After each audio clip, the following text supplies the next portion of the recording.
everybody. Give me a second. Oh my god, I can hear myself. Okay. Just setting things up. There'll be some people that join the thing in a second, I'm assuming. I just sent the message on Patreon, and as we already know, Patreon doesn't always send the message, so I'm also going to make a post on Patreon. So I'm going to post it to the Patreon feed. Let's see. Text post. Enter your post.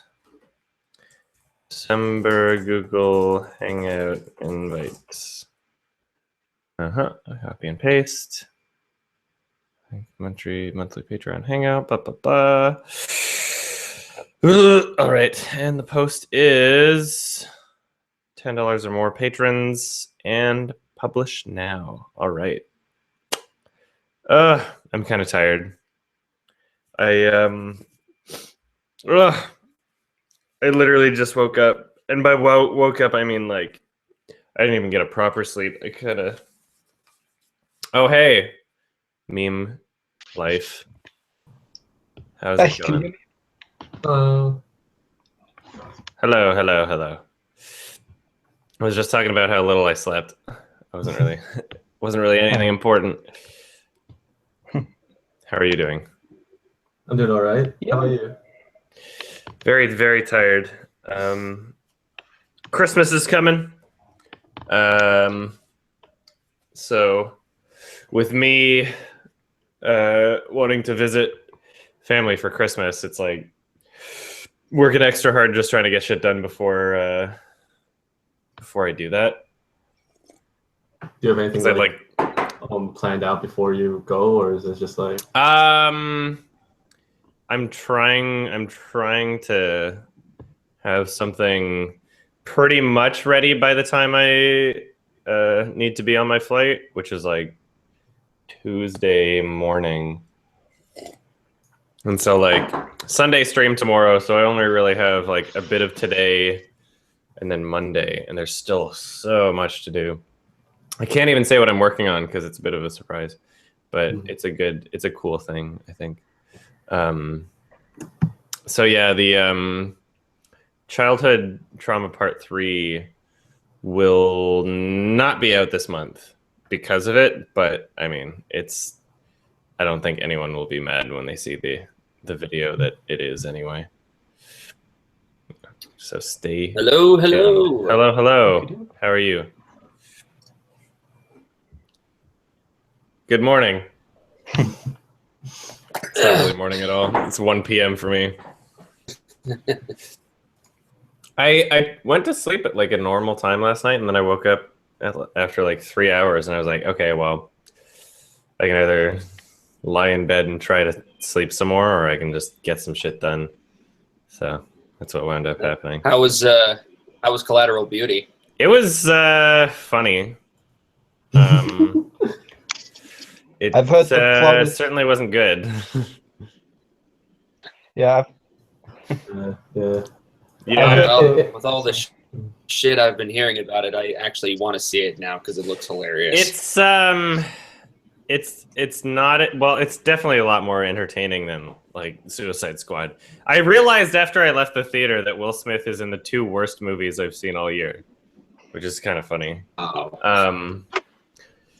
was the other one? Suicide Squad and Collateral Beauty. Oh yeah, but I forgot he was in that. Yeah. So he's having a good year. And his character backstory is like the same. He has like a dead daughter from like both movies, right? Yeah. It's really kind of bonkers in a sense. And it kind of, I don't know, it's kind of, the marketing's a little dishonest in terms of what the movie actually is. Yeah. But the ending doesn't make any fucking sense. And yeah, I was really confused about that. Like it didn't. I don't want to spoil it for anyone who hasn't seen it, but oh no, please don't spoil it. Just know that people legit want to experience it for themselves, though. I avoided spoilers before I saw Collateral Beauty. There was like an R Movies discussion about it, and I purposefully didn't go to it because I didn't want to be spoiled for the masterpiece of Collateral Beauty. I think it's just like another it's another Will Smith Oscar bait movie. The last one before this was Concussion. The last one before that was like 7 Pounds. Like he's in a lot of Oscar bait movies. Yep. Yeah. I mean, Pursuit of Happiness, 7 Pound. Suicide Squad. Yeah. Oscar bait. His daughter was alive in Suicide Squad? I forgot. The movie, The Suicide Squad is just so fucking, like, forgettable. She was dead in the inside. Like, you instantly want to have it leave your brain, you know? Suicide Squad was nothing but pain. What about the guy that could climb anything? Like how hot it was. You know? Like, it was so funny in terms of... the guy who gets his head blown off the first chance he gets. Renan, your mic was a little quiet, so I'm not sure I caught what you said. Is that I had a blast watching with friends of how bad it was. Like after seeing it, I got the extended cut just to see more Jared Leto. Oh no. Yeah, it's a little I don't know. That movie was just painful to me. I think that Collateral Beauty was a better movie in both an entertainment and like a movie sense. Collateral Beauty was like, you know, you could still call it a movie. Mm-hmm. There was some acting in it. And I mean, under a different context, it might be considered all right acting, but just like because of the movie being so stupid, it's all just laughable. Yeah.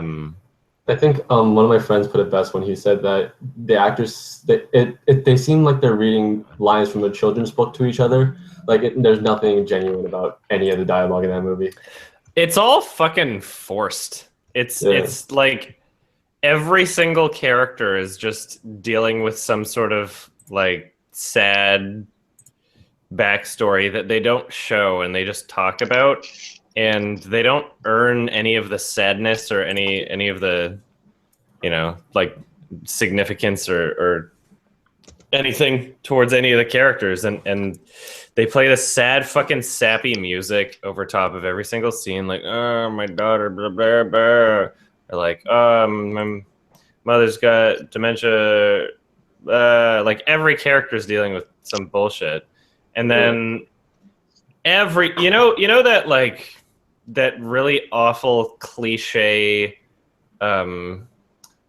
framing of like the face, and then everything in the background is like out of focus enough that the street lights or the Christmas lights or whatever turn into these kind of like weird circle shapes. Every shot of the movie is that, and there was no variety. It was all they all used like the exact same lens, and it was all at the same focal length, and it was like the same framing pretty much. Like sure, there were some wide shots, but like every single fucking close shot had that. And the movie was set like before Christmas, so there were Christmas lights everywhere, and there'd be all these little circles, and it was so annoying. And like every shot of that movie was just shot on a long lens. There was like nothing else. Yeah, it was very bullshitty, and it tried really hard, but it didn't do anything to earn any of the emotions that it told you were supposed to feel. Especially because Will Smith's friends, they're all like objectively terrible people. Like they try, they're like. Oh yeah, well yeah, that too. You gotta love how like Will Smith is being filmed in portrait mode from that old lady's phone, and then later when they show the footage, it's like a 4K red widescreen picture. Like it was shot on a fucking red camera or some shit. Gotta love that. There's a lot of stupid shit about the movie. It gets better as it goes along in terms of like entertainment. It starts out really like kind of boring. but in the right mindset and through the right lens, I think that it makes for kind of a funny movie. Will Smith's train scene was pretty funny when he started singing. Singing? Yeah, he was like crying, singing for no reason. Like it's like Death Lady said something, and then he just started singing like, "Row, row, row your boat gently down the stream," and then literally just holding on the last note to try and be emotional, like have some sort of emotional significance, and just ultimately failing. It's like, life is but a dream, like tears coming out of his eyes, just staring at this woman on the train. It was really weird. Yeah, it was. I'm glad I saw it. Didn't see Star Wars. I know everybody would probably love to hear my thoughts on Star Wars, but I feel like I could probably see that around Christmas break and not feel bad about it, considering just the project. So the project I'm working on right now that I'm trying to get out right away is like, it is a YMS review, even though it's not the part 3 thing. And so obviously that means that there's a lot of work to do in it. But I don't know. Like, I don't know. I would like it to get it out sooner rather than later. And I feel like Star Wars would be a waste of time. Because if I see it, then I have to make a review on it, sort of thing too, you know? It's going to take up a whole day at least.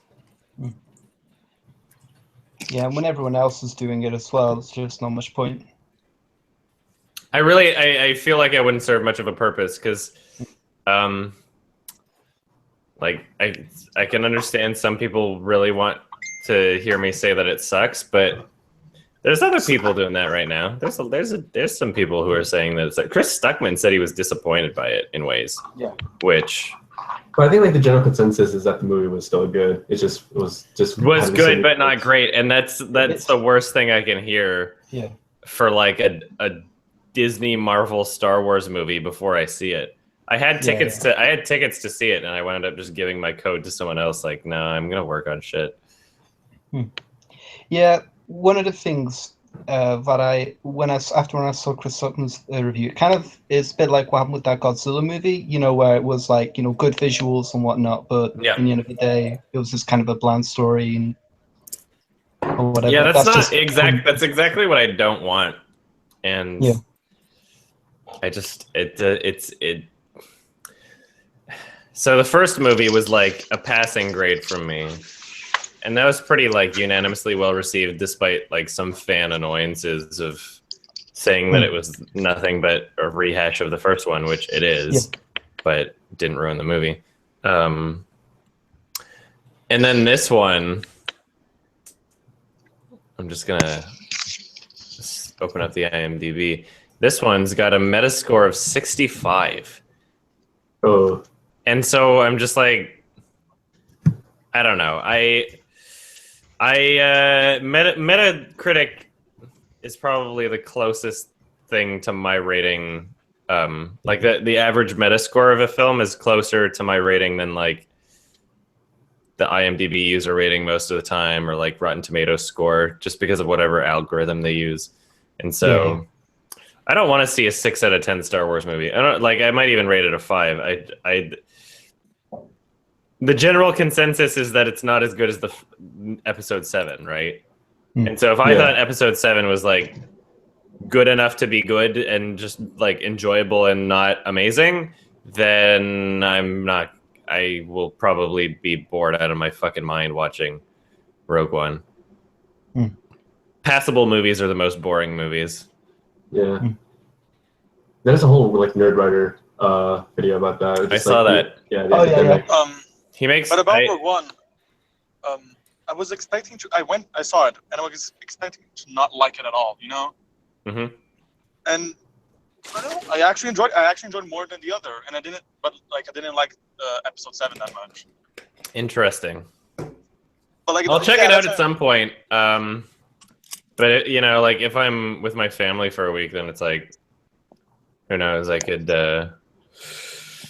probably. I don't know. Maybe I'd love to see what they you want to think. see Maybe it. I'm missing something. Maybe I'm missing something in what other people got bothered with. I don't know. I enjoyed the first and third act. The second act was kind of was pretty boring. Yeah, we'll see what happens. I'm not in a rush to see it. I felt like I in my head I was like, if I see this movie and make a review on it, and if I feel compelled to like go out of my way to make a video on this movie when I know there's other things that need my time that are more important, then I'm kind of just unnecessarily validating it as an important movie when in reality it isn't. And I think that it's better not to validate Rogue One as an important movie, despite not having seen it. I don't know. It's a spin-off movie. It's not even a part of the. Yeah. It's like, don't you know how we got the plans from Death Star? It's like. Yeah, I feel like depending on how we treat the spin-offs now is going to affect just how awful and pandering and ridiculous and unnecessary they get in the future.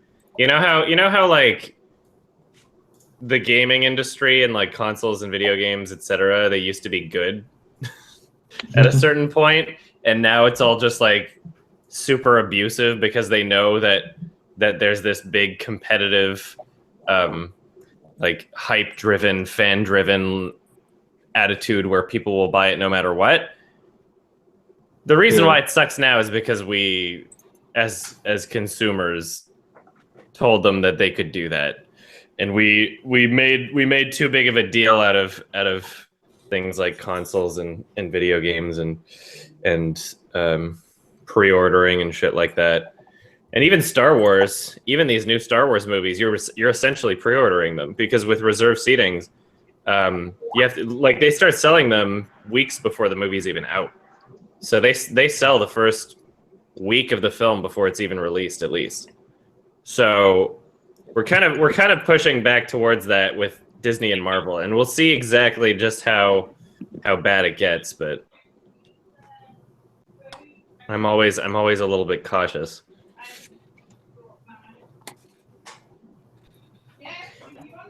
I have not seen the Fargo TV show.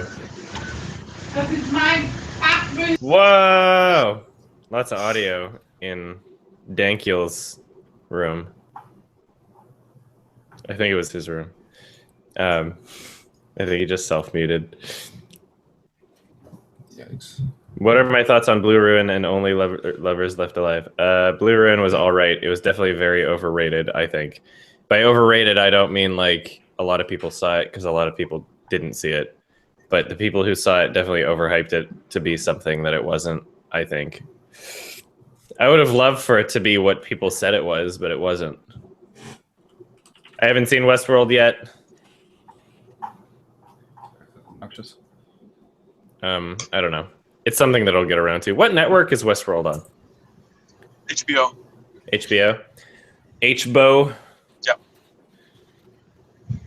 Yeah, that's probably why I haven't seen it. Oh yeah, I'll be seeing Pass Through very soon. Oh yeah. I've got my DVD, so I haven't seen it yet, but I'll be seeing it soon. Yeah, it's on YouTube already, so. I know that much, but I wanna see it in my pristine 480p DVD quality. Fair enough. So you're playing The Last Guardian now, right?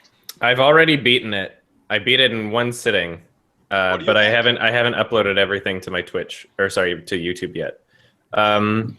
I actually loved it, and if I was less busy and if I didn't have so many things that I needed to work on, I would have played it for a second time already. I think that the complaints against it are, for the most part, very over-exaggerated, and although there are legitimate flaws and criticisms, I can't see how it would affect the overall experience of the game for me in that way. People are acting as though like the frame rate and how it performs on the console overall is like something that ruins and takes away from the entire experience.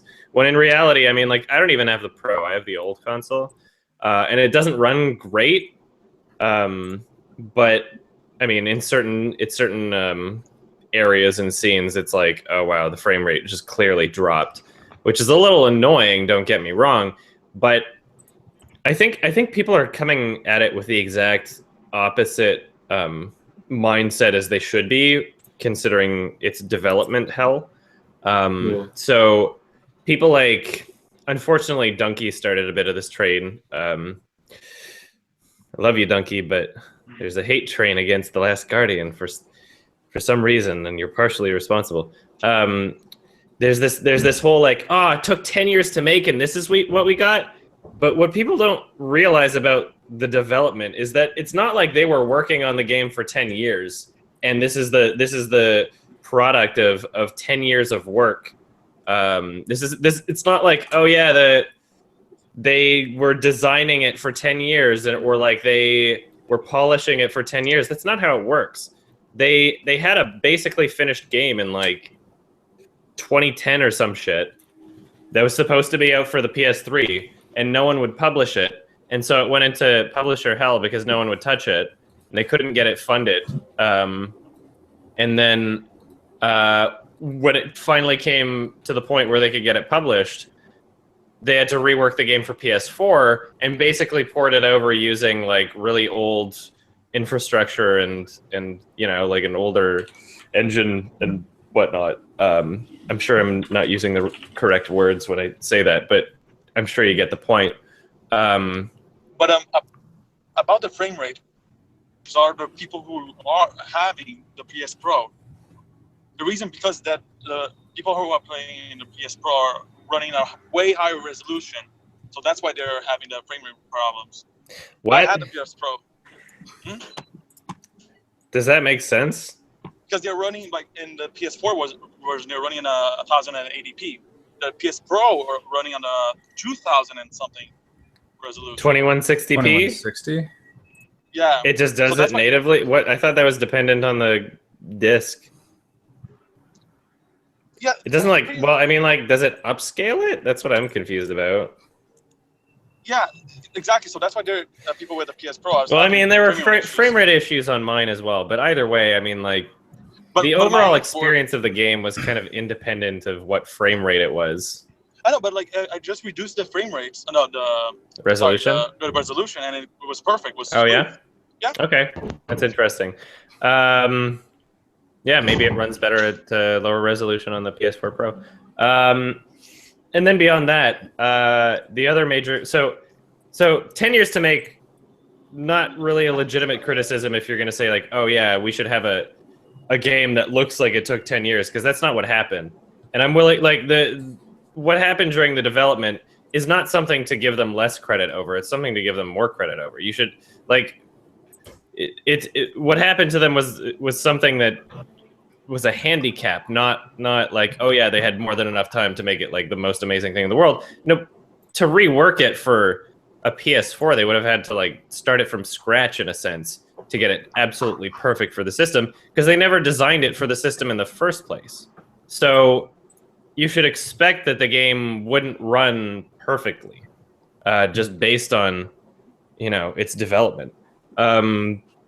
And then beyond that, the only other major criticism that I hear people talk about is the AI for Trico or Trico or whatever, bird dog.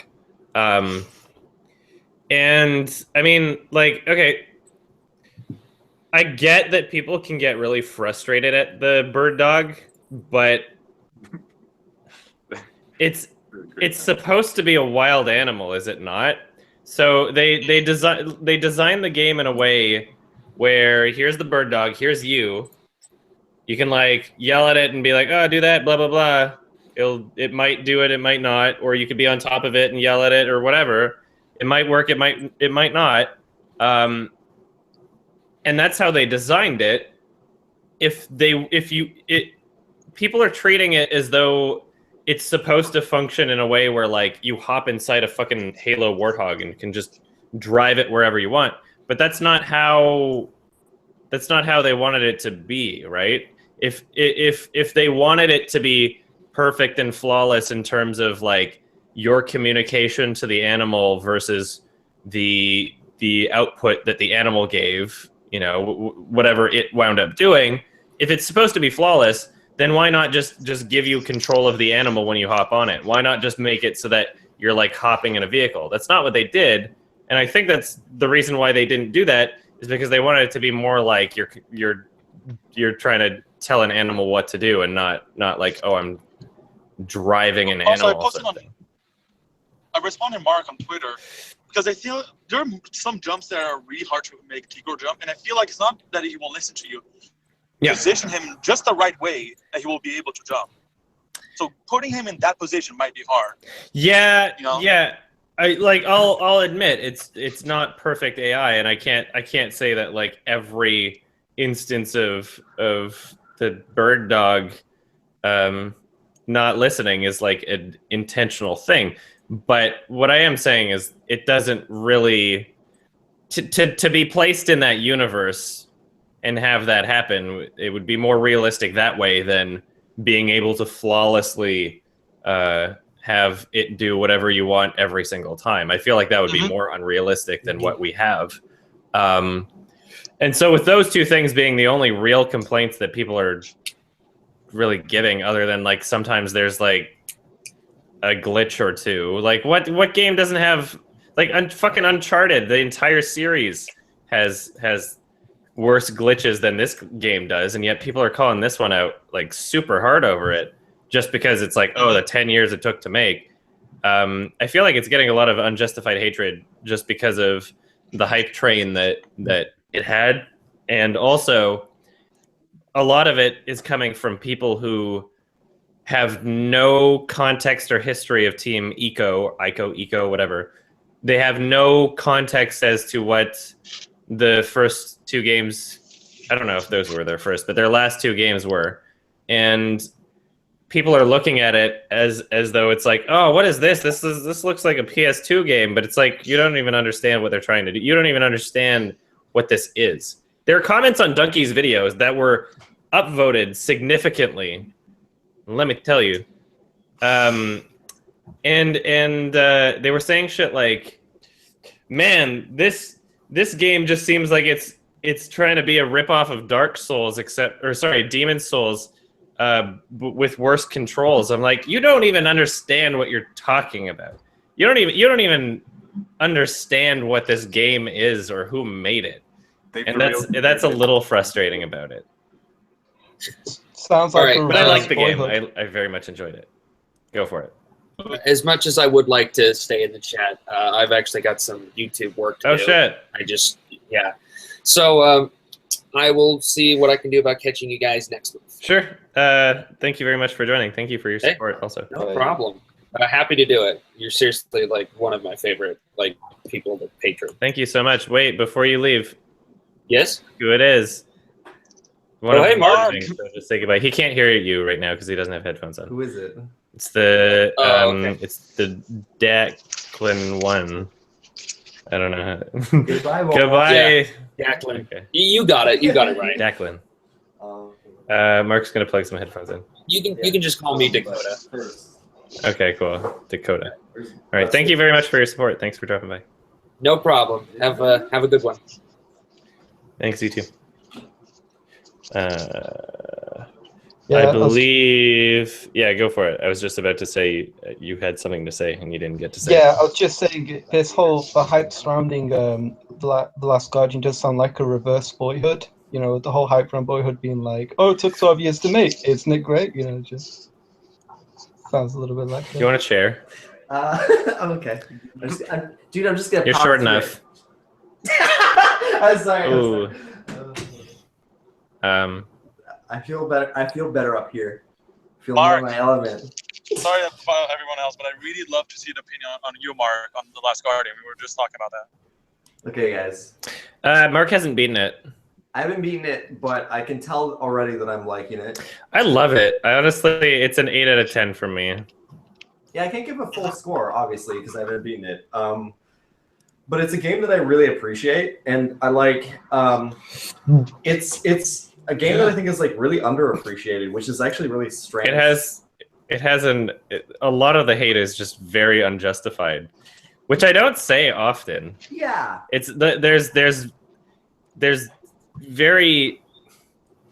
there's solid arguments I can make against much of the hate it's getting. There's only a few points that people who hate the game keep reiterating. Like there's a very clear rhetoric when it comes to the hate for the game, and I look at those points and I'm like, well, you know, that's not some of those are legitimate in ways, but that it doesn't really tarnish what the game was, right? Like the game is more than just the frame rate, you know. Like if we're able to watch a director's old films like Darren Aronofsky's Pi and be like, could you imagine someone just being like, oh, it's black and white, or like it was in 4:3 or some shit, like Gross. Like you can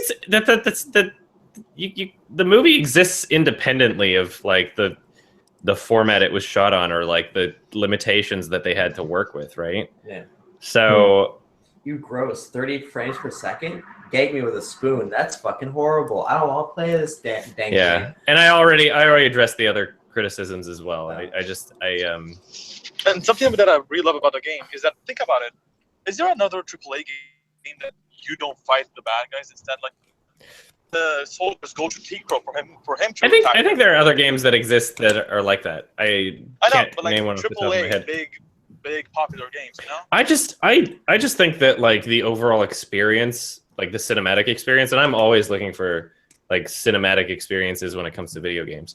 I think that what they did and how they presented it and how they made you as the player experience it, I just thought that the overall experience was just fantastic. Music, like best soundtrack of the year for the games, any game. I can't think of a better soundtrack of 2016 for sure. It's probably my favorite game of 2016. What else came out? Knack. The Witness coming out. Sorry, what? The Witness was 2015. I'm pretty sure it was this year. Let me look it up because I thought The Witness was same year as Undertale. Let's look this up. And I know Undertale was 2015. Yeah, it was, but like pretty sure The Witness was. Yeah, it came out in 2016. Oh shit! Okay, well, The Witness is my favorite game of 2016. You liked it more than. The Witness is like in. So I'm giving The Last Guardian an 8 out of 10. The Witness is like at least a 9 for me. Yeah, it came out very early 2016. It came out January, so that's why I thought differently. It's a sleeper hit. Yeah. Also, Inside was a really good game. Yeah, I definitely like The Last Guardian better than Inside, although Inside was really good. Good year for games. We had some good ones. We had the best Call of Duty in history come out this year. You can't even say that with a straight face. There's no way I can say that. You can't say anything with a straight face. I'm so glad that Call of Duty game completely bombed sales-wise. Well, pardon me. The trailer bombed as soon as it was announced. Oh god, that was the one. Remember when it was like both Battlefield 1 and that at the same time? And it was just like the incredibly polarizing reactions to both. Yeah. I think the 3 most hated videos on YouTube were the Ghostbusters trailer, the Fine Bros announcement video. I think they eventually took down, and the Call of Duty Infinite Warfare video. Those were like the three. The 3. Oh. Don't forget the YouTube Heroes. That's an Illuminati symbol. Oh, that's right. That's right. I think they disabled dislikes though. Fair enough. I wonder why. Is that still happening? The YouTube Heroes program? Yeah, I don't know. It hasn't gone away. It doesn't really matter. A lot of shit that people complain about gets blown out of proportion. But dude, if you get it to the 3rd tier. A lot of it is just based on principle, and I'm really glad that like at least we have we are able to be so critical of the platform so openly. Like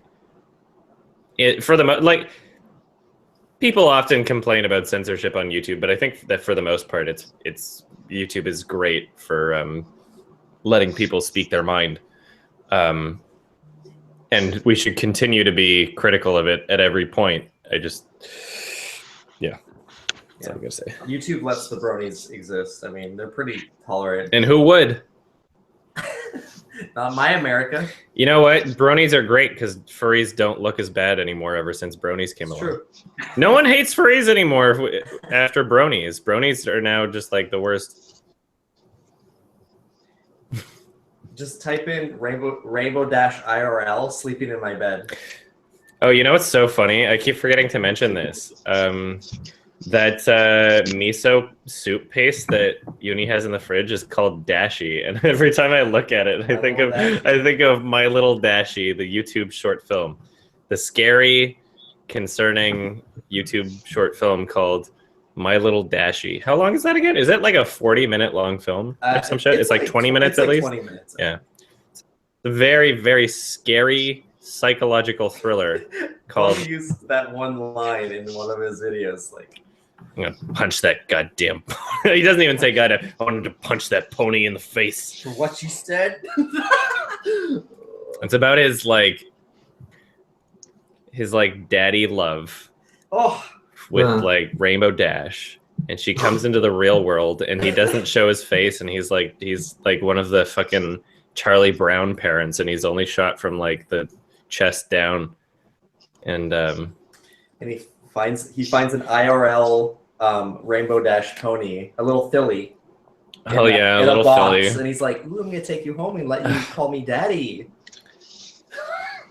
It's very, very weird, and I highly recommend it. It's played for like, this is serious and this is super sad, and you will cry. I cry every time. Oh yeah, for like bronies, that's got to be a real fucking tearjerker too. That is the Schindler's List of pony material. Yeah. Actually, I think the Glue Factory is the Schindler's List of pony material. Is that series actually good, or? What are you talking? Oh, the My Little Pony or the My Little Dashi? Like what? I mean, no, because I don't know. If you like it, it's fun. The show, like the TV show. Yeah, like it's not. Not at all. Right? It's good for a kids show. Yeah. But that doesn't make it a good show. Yeah, that's the only thing, like, people kind of hold it up. That standard people hold it up to is like, oh, this is actually not bad for a kid's show. Oh yeah, there's the fandom for bronies or for ponies. The baseline towards their interests is because they're overwhelmed by the cute factor, and some people, whether it's sexual or not, just are really really into those big-eyed ponies because it's like psychologically our brains are hardwired towards being more empathetic and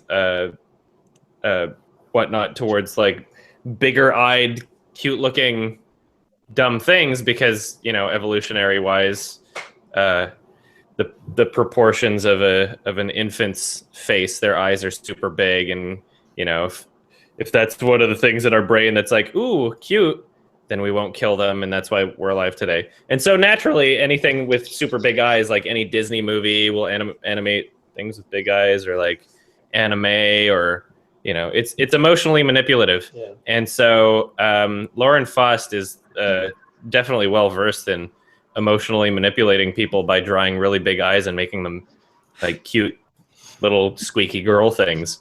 And ponies, just for whatever reason, just because they're like horses also, like just because they're fucking dumb cute things, really got a huge audience. And so that was the baseline of the fandom. And what I started with a point and I didn't get to it, I'm sorry. That was the baseline of the fandom was the cute factor, and then everybody saying it's actually a great show is just trying to justify their obsession with it by pretending that it's a really good show, when in reality it's just the cute factor and it's an all right show that's it's a good for a kids show, but it's not a good show. Go for it, Mark. But let's be real. Oh. Don't you just want to put your dick in cute? Just everyone. The fact that you were waiting so long to say it makes it so much worse. Hold on, I gotta wait. as soon as you're like, dude, they really mastered cute, you know, like they look like little babies. I was just like, dude, but don't you just sometimes want to put your? Don't you just want to use a baby as a fleshlight? Somebody put that on the soundboard. There is no soundboard. What headphones do I use? These are Sennheisers, and I don't remember the exact model. They're HD4 something. I'm assuming it says somewhere on here. Somebody said faggot. Oh no! Help! I gotta go to the UN. BRB. I'm being cyberbullied. Well, I don't remember. I think they're like 429s or 45 something, 452s.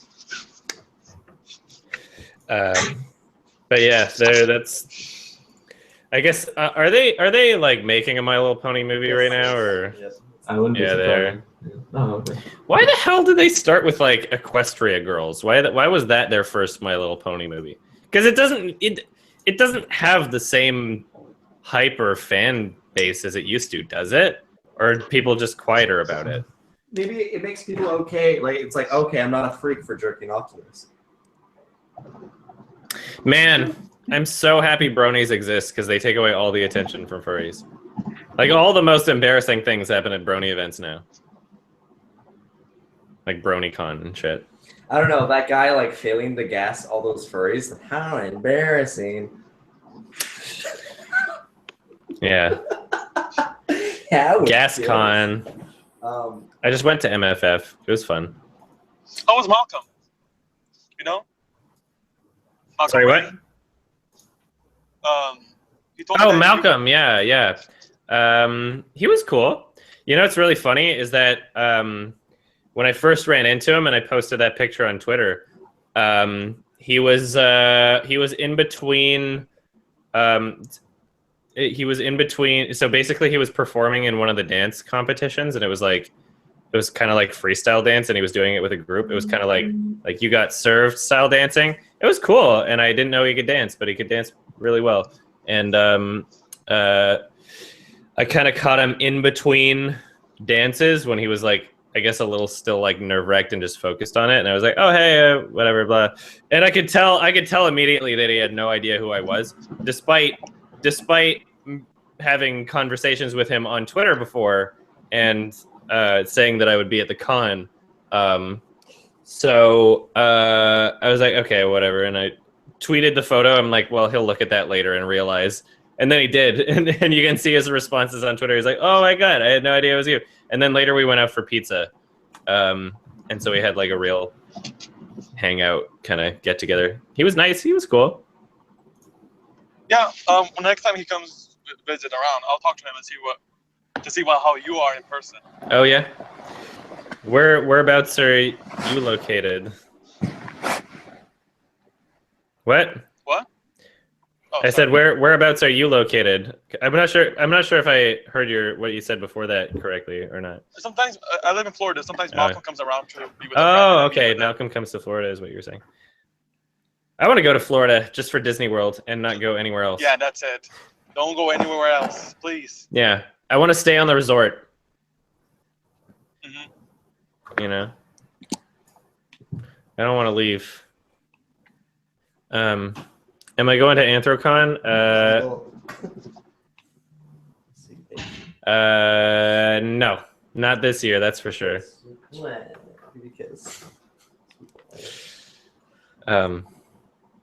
I'll go some year. I hope I don't get banned before I decide to go.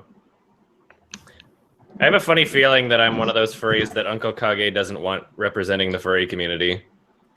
I have a funny feeling that I might fall into that category of people that he wants Does to. Uncle Kage not approve? There's a lot of things he doesn't approve of. That like Anthrocon is supposedly just a very sterilized convention, just because he has this idea of what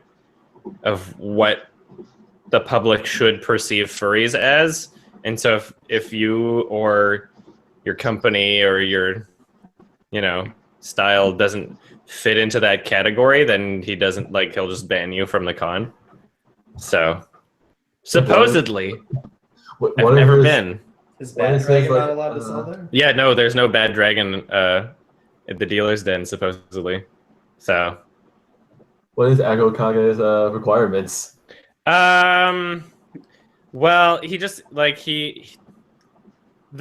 so I mean like when it's just to say that like furries as a subculture have nothing to do with sex is a lie. To say that it is a fetish is also a lie.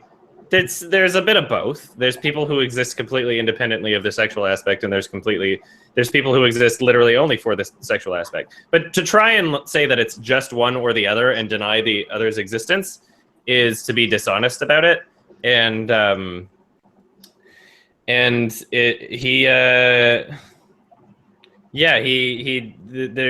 doesn't want any part of the like adult side of the community being even so much acknowledged or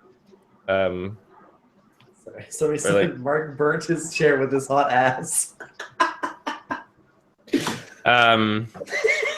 And that's fine, I guess, because I mean like there should be, I guess, at least one like family friendly con, although every con is for the most part family friendly. But like you can't, even at MFF there were like kids here and there who are just like, I want to dress up as a blah blah blah blah blah, and anything, just to I guess give kind of a rundown. It's like anything that could be perceived as adult is behind like a black curtain that you'd have to show ID for anyway. Like if you wanted to go to the dealer's den and pick up a dildo, it's not just out in the open. You have to go behind a thing, and like you have to be an adult. So you could experience the con in a completely family-friendly way without completely removing those things from your con and pretending like they don't exist.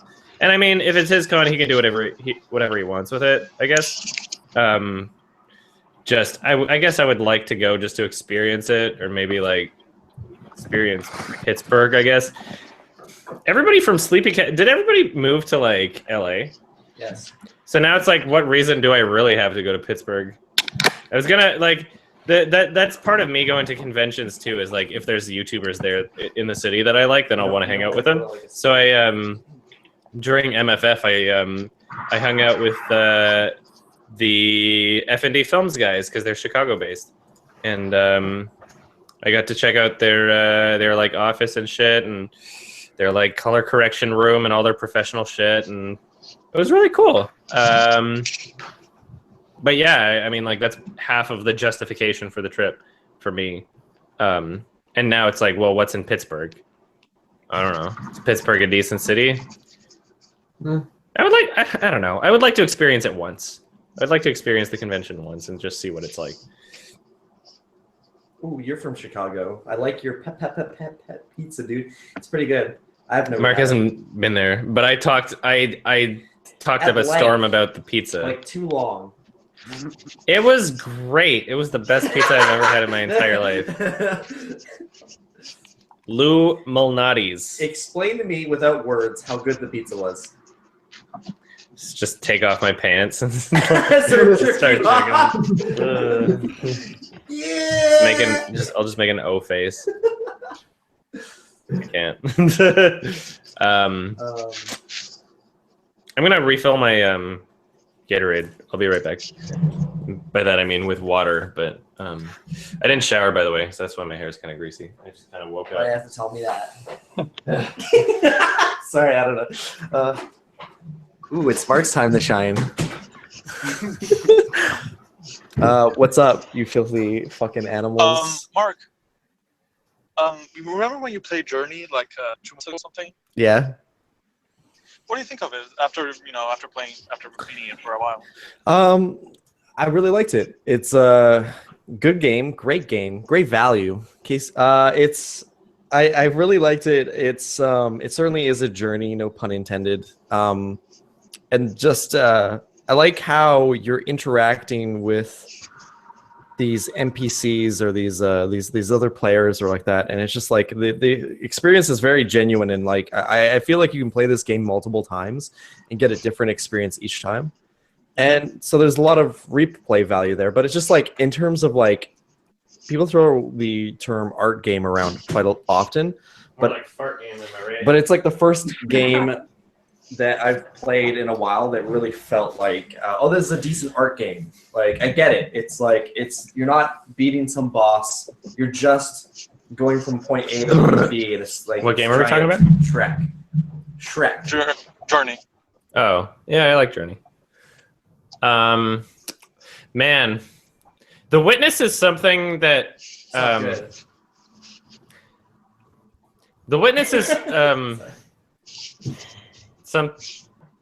something that I value the experience so fucking much, and I can't like The Last Guardian. I want to play again right away. The Witness, I want to like wait 5 years and just hope I forget most of it, and then come back to play it so I can re-experience it for the first time again. And I just like the experience that I got out of it is just so fucking unique and important and satisfying and like awe-inspiring that it's a little unfortunate just how much you have to work for the full experience in that game. So like if someone's just like, oh yeah, I hate puzzles, then they'll never get to any of the parts of the game that are like important to me that have nothing to do with the puzzles, or like the underlying themes of the game, or like just some of the crazy shit that happens. And so it's a little unfortunate that I guess even especially for the price point of like $40, it's getting a lot of people to be discouraged about the game, and just a lot of people haven't played it, and it's a little unfortunate. I would highly recommend it. And what's kind of funny is like for Christmas there's at least 3 different people that I'm buying that game for, but it still feels like a personal gift because I want, like, every person I'm buying it for, I'm like, I know I want them to experience this and I hope they enjoy it, sort of thing. But it's like, it's one of those things where it's just like, I'm gonna buy like 3 more copies just for Christmas gifts. You need to get them I wish it was on disc. You need to get them the day one Call of Duty. That was appropriate. And you need, so they can play Modern Warfare HD, the original, the remastered, because that's the only reason why anybody should buy the game. It's like, it's $90. You know, it's a joke. The Xbox Elite controller. Oh, like yeah. a $200 controller. I don't give a shit what it does. My brother was on the phone with me one day and he was like he always tries to sell things to me as a way to justify how he bought them. He's like, he'll buy something really fucking stupid and then be talking it up like it's the best thing in the world and how it's just like so great. But it's never convincing enough. Like fucking $200 Xbox One controller. I don't give a shit what it does. I don't give a shit what it does. It's not a $200. You can't justify $200 on one controller. That's bullshit. So customizable. What? Dude, that doesn't matter. No. Massage your balls. No. Okay, listen, dude. If it can't massage my balls, it's not worth it. Thumb pads. Dude, you got custom thumb pads. You got the Tolly Troggles at the back. Really quickly, if I leave the chat, can I come back in the same day? If you guys are still going. I'll be going until at least another hour from now, maybe an hour and a half. And as long as the 10-person maximum isn't reached, then you can join back in the Hangout. If you can't get into the Hangout, then you can participate in chat in the YouTube link that was underneath the Hangout link. And then if you're in the YouTube chat and you notice somebody leaving from like the 10, if there's 10 and too many, you can just be like, oh, there's space now, and then just hop in again. So you can just keep trying until you're back. But I mean, like, these don't fill up often, I guess. All right. Well, thank you very much for hanging out. Thank you for the support. Thanks for joining us. Joining on the tour. All right. Play your cards right. You'll join his butthole. Okay, he's gone. So I was looking at that post on Cringe Anarchy of what was it, like maybe the Daily Mail or something, just some publication, and it was Amy Schumer's beach body, and they were they were literally like, the title of the article was like, wow, check out Amy Schumer and her rockin' awesome hot body. And it's just like, I'm not gonna say she's like fat, but she doesn't have a rockin' awesome hot body, and that's fine. And like pizza beer body. She looks like she eats pizza and drinks beer and does nothing, and that's part of her shtick too. And she should be comfortable with herself, right? Yeah. And so I have nothing against No shame. her weight. I have nothing against anybody that's into her body figure, but I feel like it's so incredibly counterproductive to be making those kinds of articles, because it just screams insecurity from like a female perspective, you know. Like the reason why people are just so annoyed by it at this point is because if you look like if you're a overweight dude, like, you're still, you know, not like incredibly attractive. But when a dude's overweight, they play it for laughs, and they're like, oh yeah, whatever, like Ethan and his fupa, you know, like it's gotten to the point where just one gender, like on the women's side, for whatever reason in particular, and not all women, just a very small but loud minority, are saying like, you have to think that this is attractive. And it's like the Suicide Squad validation, you know? It's like, I want to ban Rotten Tomatoes because other people don't agree with me on what I think my standard for a good film is. It's just as obnoxious and insecure and desperate for validation as that is, because you're saying like, oh no, other people have to think that this is attractive. And it's just reeking with insecurity, and it does the exact opposite of what you would think that they're trying to do. If, let's say, they show those exact same pictures and it was just like, it was like, I'm not skinny and I'm okay with it, you know, that's a part of my own mind, then there's nothing wrong with that. But to try and enforce this, like, we are going to create this reality where we define words by ourselves, and because we're a part of the media, we get to decide what the definitions of words are and what the standards for beauty is. I mean, it looks so obnoxious. Did you see? Sorry, go ahead. Well, I was just gonna say that I think on the behalf of the publications part, I think it's just more clickbait. Because like, yeah, I guess now I'm talking about it, right? Yeah, and it's just like, it's a little annoying. Like, they had this obnoxious title, and it's like, it's not really the thing that you expect. It's just a product of misleading information. Yeah. It's just like, I think it's just clickbait. Man, we're in such a fake news epidemic, says news publications that public fake news. Yep. It's true, but the biggest problem is not like that there's Alex Jones and InfoWars. The biggest problem is that there is no trustworthy alternative to anything. So by, you know, websites like Salon and Daily Mail, Huffington Post, yada yada yada, and then legitimate news sources like CNN, MSNBC, and et cetera, all being completely untrustworthy and all publishing completely false stories and without any legitimate fact checking, and that are all completely politically driven. And people find them, and now that we have the internet, we're just calling them out and being like, wow, this is bullshit, this is bullshit, this is bullshit, this is bullshit. So now it's like, well, you're telling us that there's a fake news epidemic, and each publication is saying it as though they're not fake news. But there's no really trustworthy news source anymore.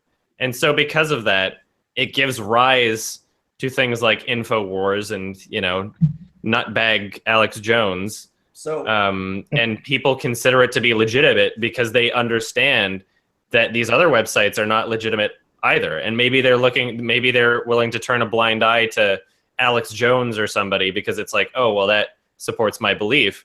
You know, like, maybe critical thinking isn't as important if every single news source is untrustworthy, right? They've created this monster. They've created it, and now they're complaining about it. Why doesn't anybody trust CNN anymore? Daily Mail comparison, an article where they just made fun of Leo for having a belly. They're like, haha, you eat too much, Leo? Wow, Fatso, look at this fatty. What a dumb fat piece of shit. Amy Schumer has the most incredible body out of any human being on planet Earth. Do you remember Jennifer Lawrence when she was like, it should be illegal to call a girl fat? And then someone pulled up a quote from her from like a month earlier saying, oh man, it was so gross working with Christian Bale when he put on weight for American Hustle. Batman, more like Fat Man. And it's like, well, okay. I think she's legit insane.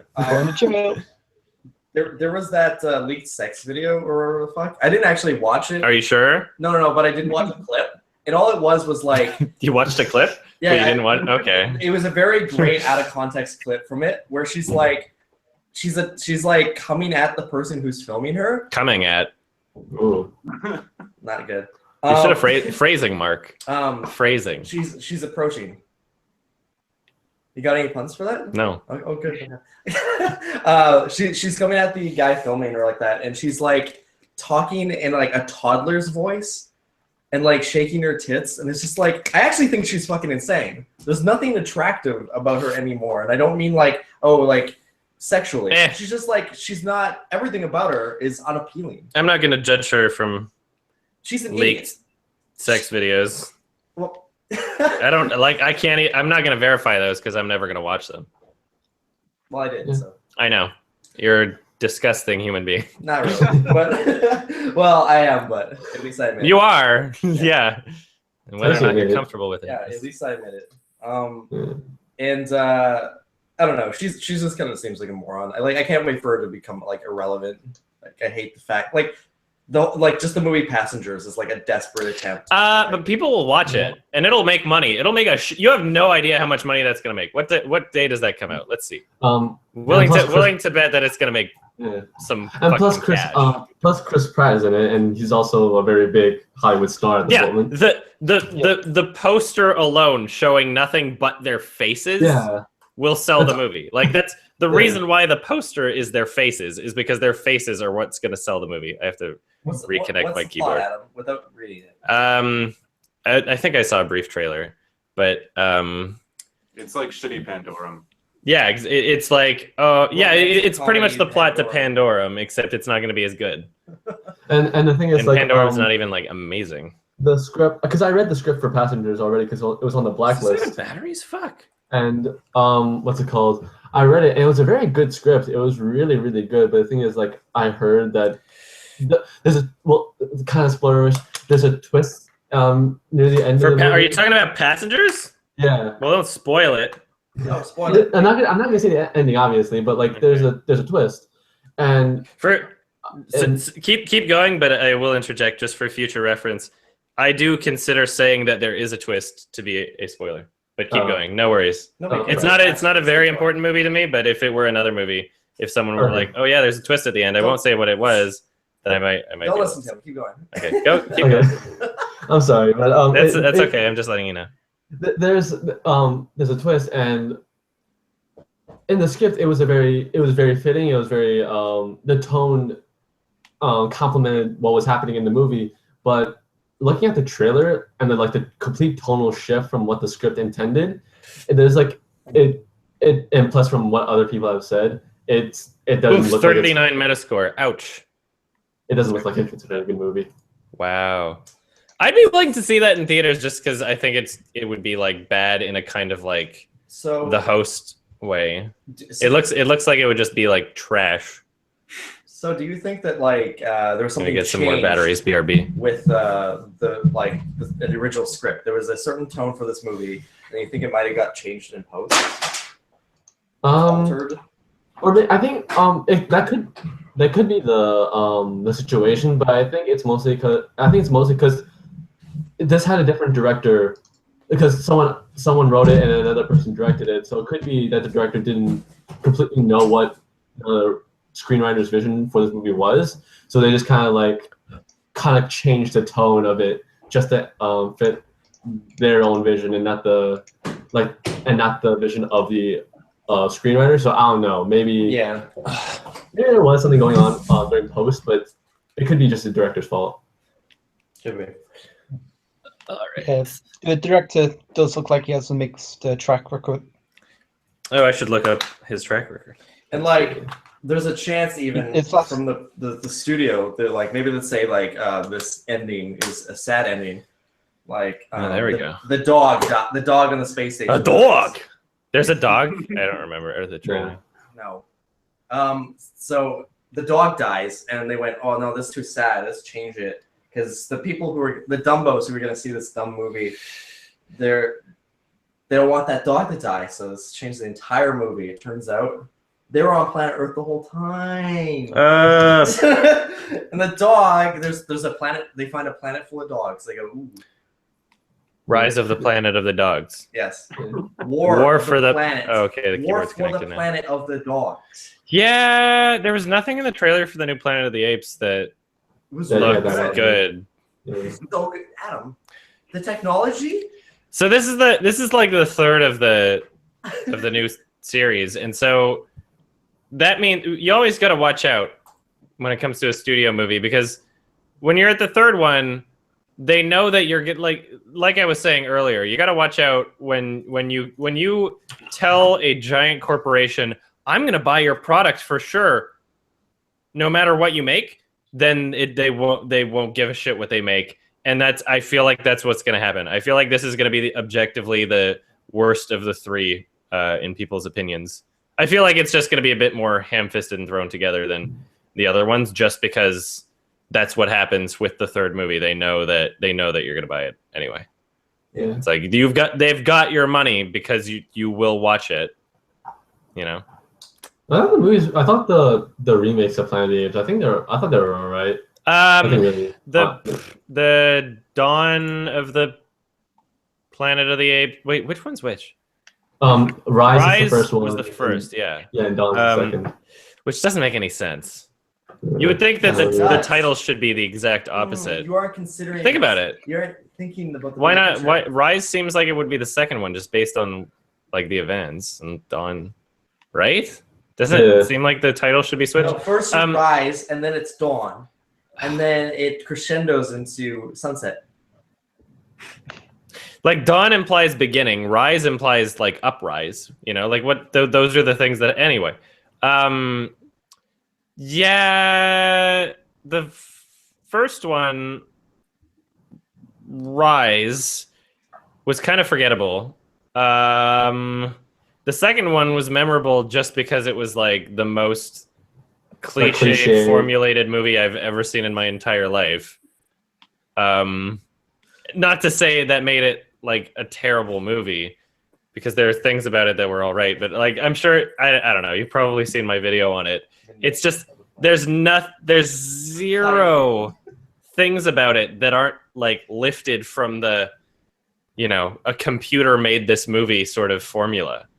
It's the script seems like it is a computer algorithm that they tested out, that Hollywood has the technology to, that they just aren't telling anybody about, and that no human ever touched it. And the script is literally just like, this is what a Hollywood blockbuster has done for the past 10 years at least.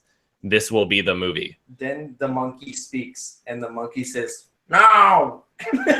And it's super cool, dude. It was super radical. It was like a super oh shit moment. And I give this an oh shit 10 out of 10 moment out of 10. Yeah. It was really good, and I really liked them. The apes, the monkeys, they were really good actors. Somebody give those monkeys an Oscar.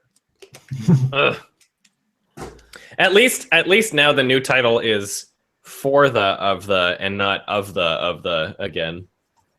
Because two of those in the same title is fucking overkill. Dawn of the Planet of the Apes. I know, I could never say it. It was painful when you to buy the ticket, have it leave my mouth. The monkey movie, please. Like, yes. That's what. Well, first of all, I buy my tickets online, so I never have to say it. But you never have to interact with human beings. I never want to ever again. Well, speaking of Hollywood formulas, I'm guessing that you've already talked about Star Wars. I haven't seen it. I'm gonna watch it like at Christmas, maybe. I'll wait even longer. I don't feel like validating it as an important film to be seeing right now. I'll see it whenever, because I don't like. I don't want to give it that validation, and if it had glowing reviews from everyone, then I might watch it sooner, and I had tickets to see it, and then I gave them to a friend because I was just like, well, there's a lot of editing that I want to get done with a YMS review, and I feel like that's more important right now. So, but I saw Collateral Beauty, which I would never miss, because that is a monumental film. That is an important film that people should experience. What is Collateral Beauty? Trash. No. It's a piece of garbage. It's the Will Smith dead baby movie. It's gonna revive his career, I swear. He just looks into the camera. He says, "So what is this? Some sort of collateral beauty?" God. Oh hell no! Where did that come from? That's his catchphrase, isn't it? Doesn't he say that a lot? Oh, Will Smith. Okay. Yeah, Will Smith. Yeah. His catchphrase is. Every time he cried in that movie, I was like, like it would drive Adam crazy. He was like, he laughed every time. It was really good though. It's a funny movie. I don't regret buying 3 tickets to see it. I mean, that was half the theater. Was us 3. There were literally 3 other people in the entire theater. You must have ruined the experience for one of them. We tried to sit away as far away from other people as possible, just because we knew that we were there to laugh. I don't know. There was only one lady that was really close, that was kind of close to us, and I don't know. We were being quiet enough, and I mean, to be fair, most of the hilarity comes as the movie goes along. So I think even the average audience member has probably lost all interest by that point anyway. So we were being, like, by laughing, it was like, you can still hear it. There was one where I scream laughed, but like I caught it. It was like, and then so bad. I don't know. I mean, I laughed at the movie too, but like it was like my thing was it's like I probably shouldn't laugh because there's probably someone in the audience who has who's grieving. How I feel about this, which is this might be a controversial thing to say. I as an audience member, I'll if I know that I'm in a movie that I'm there to laugh and other people are there to take seriously, I'll try not to be obnoxious. Like I'll hold in my laughter for the most part. But if some of it comes out and like it's audible, even just like in a wheezing sense, I'm not gonna feel bad about it because like that's just you can't see a movie in public and then get upset at other people's reactions to the film if it's a genuine reaction. If let's say I was like talking the whole movie, then that's a reason to get pissed. But if you're having an emotional response to the film, you can't get mad at which emotional responses people have, because I have to deal with the exact same fucking thing. When we saw Force Majeure at Vancouver Film Fest, like there were parts of the film that me and Mark and Scott was there too, that we were all taking seriously, that the entire audience was like in uproarious laughter about, and we were so confused because nothing really funny was happening, and we assumed that it was because everybody in the theater was like really racist and just thought that Scandinavian accents were the funniest thing in the world, regardless of what they were saying.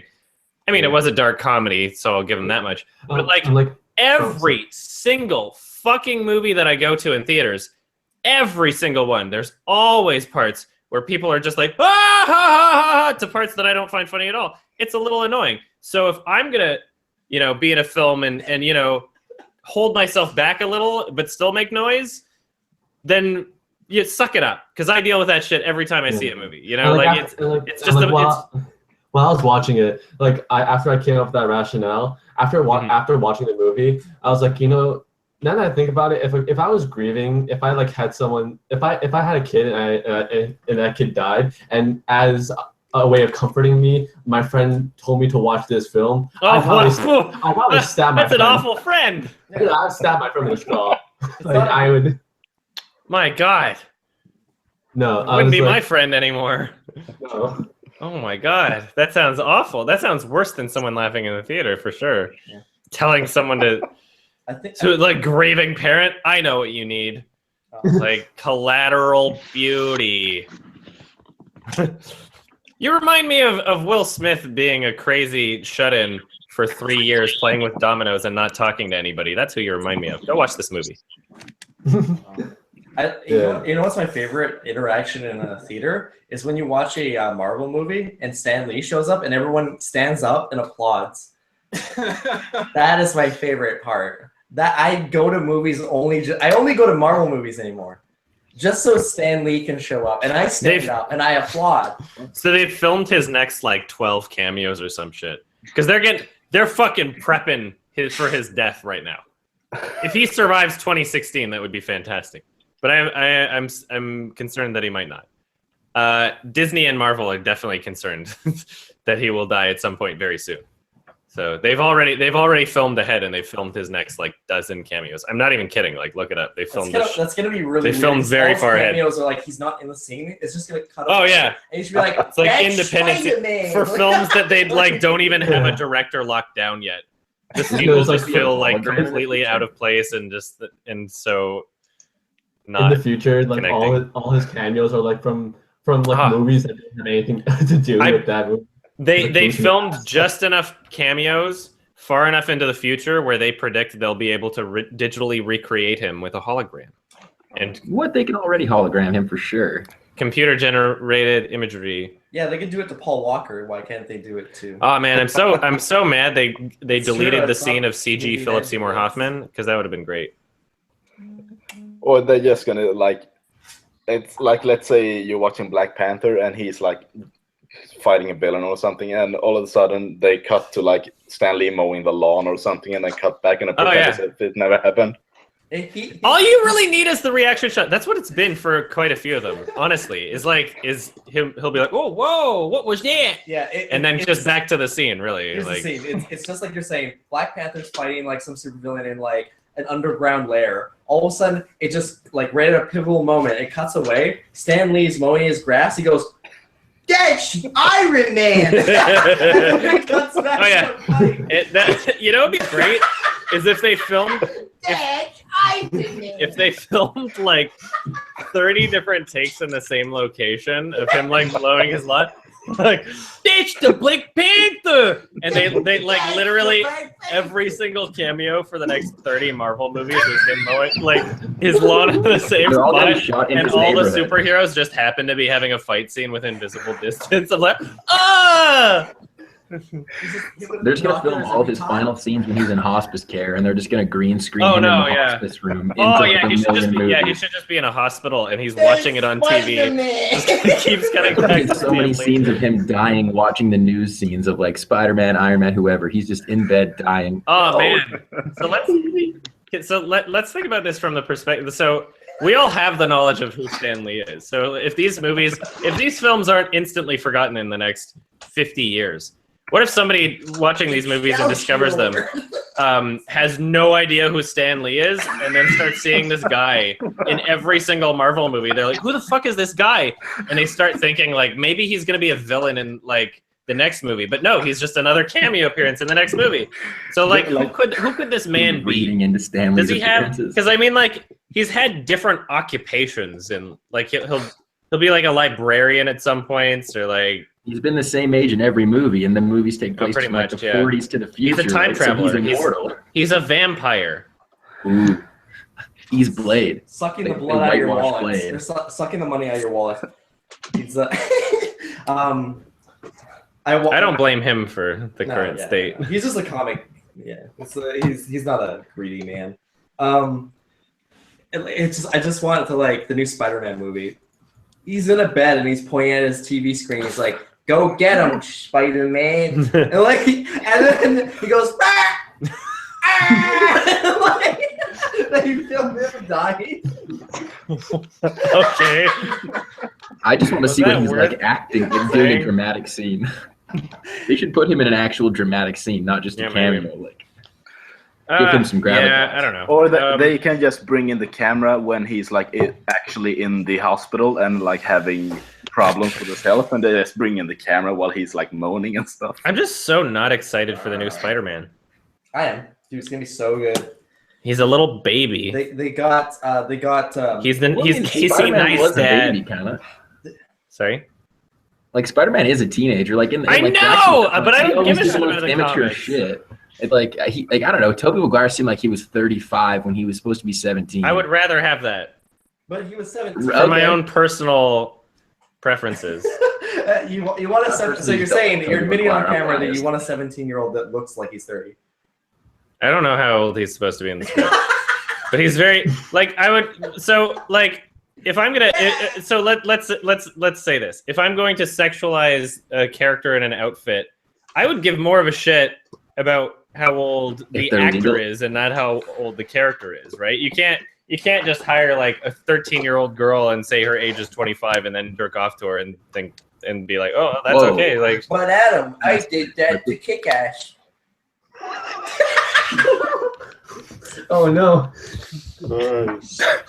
Yeah, I don't. She's old enough now, so when I go back and watch her as a kid, it doesn't matter. I don't want a baby Spider-Man. I want an adult Spider-Man. I want a young adult Spider-Man. You want Stan Lee to play Spider-Man? Yes. That'd be easy to sexualize. Yes. What if Deadpool kills Stan Lee? That'd be cool. He's in his hospital bed. He just comes in like Ryan Reynolds, like stabs him. He screams. That's it. No more Stan Lee. Gary. Cameo. Whoops. Woody Allen needs to play Spider-Man. Danny DeVito needs to play Spider-Man. Danny DeVito needs to be in the MCU, regardless if he's Spider-Man. If they did that, that's a needed addition. If Danny DeVito played Spider-Man, if that was like Spider-Man Honestly, Homecoming and it was Danny DeVito and he said he was 17 anyway, I'd be so happy. If he comes back as a penguin in the dark DCU, that's how you would get people excited for Spider-Man again. I mean, they already know how to get people excited for Spider-Man again. You would have to be Man Spider though, because Danny DeVito only plays Man Spider, not Spider-Man. Yeah. He imagine just Danny DeVito sitting in a cafeteria like with a bunch of like little like kids, and he's just like he has like a box of wine and he stabs it with a switchblade and he's like just drinking out the side. He's like, man, it's tough being a kid. And he's just got like a red ring of like wine. That sounds like every furry convention I've ever been to. Man, it's tough being a kid. Boxed wine and adults pretending to be children. Yeah. Boxed wine is very popular at furry conventions. He looks right into the camera. Oh, fuck. My spider senses the tingling. Oh, fuck. Oh, fuck. He looks right into the camera like, okay, that's a lens. He's just like he's eating his box of wine. Oh, fuck. My spider senses the tingling. And he's like clearly drunk. And it's not like fake wine or grape juice. He's like actually drunk on set. like Orson Welles. That's a good video. Yeah. Oh!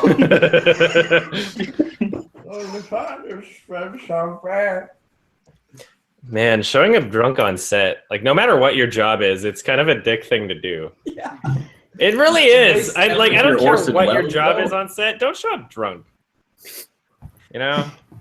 What a piece of shit. You're wasting everyone's time. Be professional. Be professional? You're talking about Orson Welles, man. That's the voice of Optimus Prime, isn't it? No.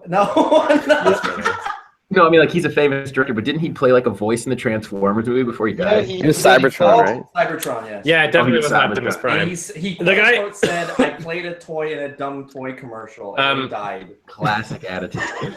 That's a good He actually did say that. I'm not even fucking joking. Literally right before he died. It's on his tombstone. Final words. Final words, Orson Welles. I played a dumb toy in a dumb toy commercial. This is what killed me.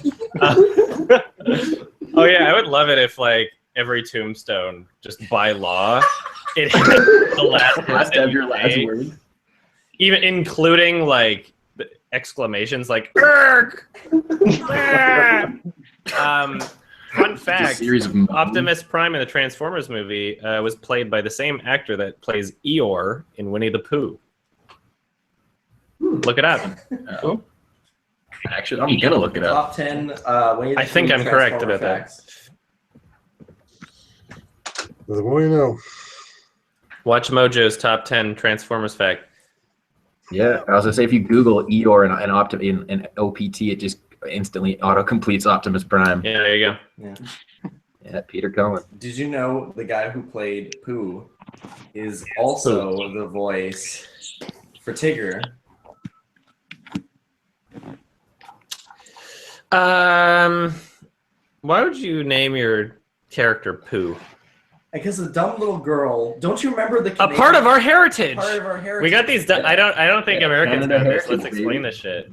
So there are these dumb commercials that we got all the time in on Canadian channels. Those were amazing commercials. And it was most. They taught me about the railroad. They taught me about racism in Nova Scotia. Oh yeah. How we like exploited Chinese people and made them blow themselves up so that we could Here's build some things. nitroglycerin. Go in there, you dumb Back to their family. Yeah, like old That kid fat survived white in guy, that commercial. like going like this with his hands, like they're just Chinese people. A part of our heritage. Anyway, there was one that was there would be these commercials all the time of just like this is something that happened in Canadian history, and it would just be a brief summary. It's like, okay, yeah, educational somewhat. Yeah, like, and one of them was about Winnie the Pooh, and it was like the creator was like from Winnipeg or something, and it just shows this dude at the zoo with his son, and he's like, oh, man, I sure do love bears. And the kid's like, that one's a Pooh bear. He's like, oh, you just called it a Pooh bear? I think I'm going to name this character Pooh. And it's like... Really? What? No, I thought it was named Winnie after Winnipeg. Yeah. Oh yeah, Winnie. Winnie, and then the kid was named it Pooh. Right? So that's what. Yeah, that's why I said Winnipeg. Points at it. It's like that's a good name. Oh yeah, and it's like Hell yeah. if you have a fucking 4-year-old that pointed at something and said the word Pooh, like really, you're gonna name Winnie the Pooh. Do you think your 4-year-old intended it to be spelt Pooh, or do you think your 4-year-old was talking about like shit? He was watching the bear take a dump. That's what I think happened. That's a part of our heritage, man. Pooh. And he's like, that's a good name. Pooh. The idea of the father going, that's a good name. And he like instantly writes it down. I love my son. I love my baby boy. He never said anything bad. Good boy. He said Jew. We bear. invented Superman. We invented the color green and basketball. Green yes, ink. we invented basketball. That's a good one. Yeah, I remember that. Oh yeah, we're not good at it. Oh yeah, Did we? I forgot about that one. No, was it okay? Actually, was it that we invented basketball, or was it that we invented the net? Net. Yeah, I think we made it so they now stopped look using at this actual net. Like, what are you That doing I just using invented. Like the net in basketball, or just net? Yeah, because it was actually a basket for a while. I think we cut the hole in the bottom. And we're like, And what are you somebody idiots with a stick had to go like. Oh yeah. All out. It was like it was It's like, this is so boring. It was like a bucket. There's got to be a better way. Pretty much. That's how that went. We're proud of it. We're a part of our history. We came up with the basketball net, Superman, Winnie the Pooh's name. What else did we do? Oh, we won the War of 1812. Sorry, America. We burned down the White House. Fags. Yeah. It's actually the White House because of Canadians. They had to paint it white. It used to be the pink house for babies. Didn't the British actually do that? Sorry? I think the British actually burned the White House. It's well, I mean, yeah, you're wrong because our history books are the correct ones. I love, the funniest thing about history is like we have recorded history, but it's just written down, and people dispute history all the time, and there's no way to really verify what happened without like video evidence anymore. So it's like all you need is like control over information over a certain population, and then to write something in a history book, and then it's fact. Right. So who knows what's really history at this point? Like we don't. What is cross-reference? Like how many sources does something need? And is it not also possible to fabricate several sources? At this point, it would be difficult to cover up what history actually was because of how much of it is documented, or at least trying to change what the documentation already says. But if you're from like the early 1900s or late 1800s or something, or even like 1700s, and there's documentation, you can write whatever you want, and you might be able to make it all the way to this point in time and have it still be considered fact. So we don't know. Mormonism. Who's got the audio of people talking in the background? Sorry. If it's Oh, no worries. bothering you a lot, I was just curious. Where are you? Tell me your The airport. location. You guys Who always is this? You guys always start the Google Hangout and the most inconvenient time for me. I'm the guy for the wedding. And Yes, yeah, I figured you were. What are you at work? No, I'm going to the airport. I'm in the Oh airport shit! now. Nice. Are you fleeing? I'm going back home. I'm Oh going back no, to Brazil. you're going back to the Sorry. you get back into the fire pit. Mm-hmm. I like not sitting. This is a great invention. Has anybody tried this? I'm I like I'm like hunched over the whole time. I like just stand in the corner. This is your choice. Ready to pounce. Like This is your choice. That's hilarious. No, yeah, this is I kind of dig having unique locations for the Hangout audience. Everybody keep this in mind for the next Hangout. If you can show up in a really weird location, extra props. If like, so should I just move to the bathroom or something? That's not very creative. I remember when What if I'm in the shower? taking a dump. I wouldn't be surprised if you guys start a Google Hangout. I wouldn't be surprised if you guys start a Google Hangout in the middle of me taking an exam. I wouldn't be surprised. Oh, that's funny.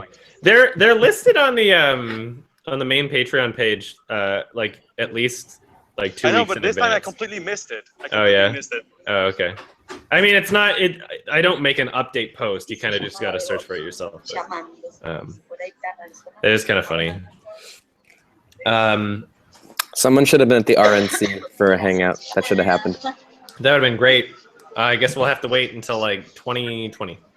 Yep. Dude, oh my god. Oh, you know what I just realized? What's so awful? Oh fuck. We're gonna be bombarded with political campaigns using 2020 as a pun for like seeing clearly. That's gonna be the worst. That's gonna be so bad. And now you've warned us ahead of time. That makes it even worse. I'm calling it. I wonder if it's gonna be one of those things where it's like, ooh, the first person to think about it will use it as their like maybe Jill Stein will just hop on it and be like, I'm 2020, see clearly, and then no one else will be able to do it. Like, who knows? Whoever's running against Trump will for sure be saying like 2020 is the time to be seeing clearly. Get your prescriptions checked out. I'm already pronto. tired of this. It's gonna be hell. It's gonna be absolute fucking. I can see clearly now pain. that Trump has gone. I was saying that in the 2020 election, there's gonna be a candidate running against Trump that will use as their slogan 2020, time to see clearly, or a clear vision for the future, you know, to try and make a pun of like 2020 vision because it's the year 2020. And I just realized how inevitable that is. This is gonna happen. There's no way it's not gonna happen. And in 2020, you can link back to this video, please, and try to pretend I'm some sort of like smart person. It's another like 3 years away. Someone set a reminder for 4 years from now.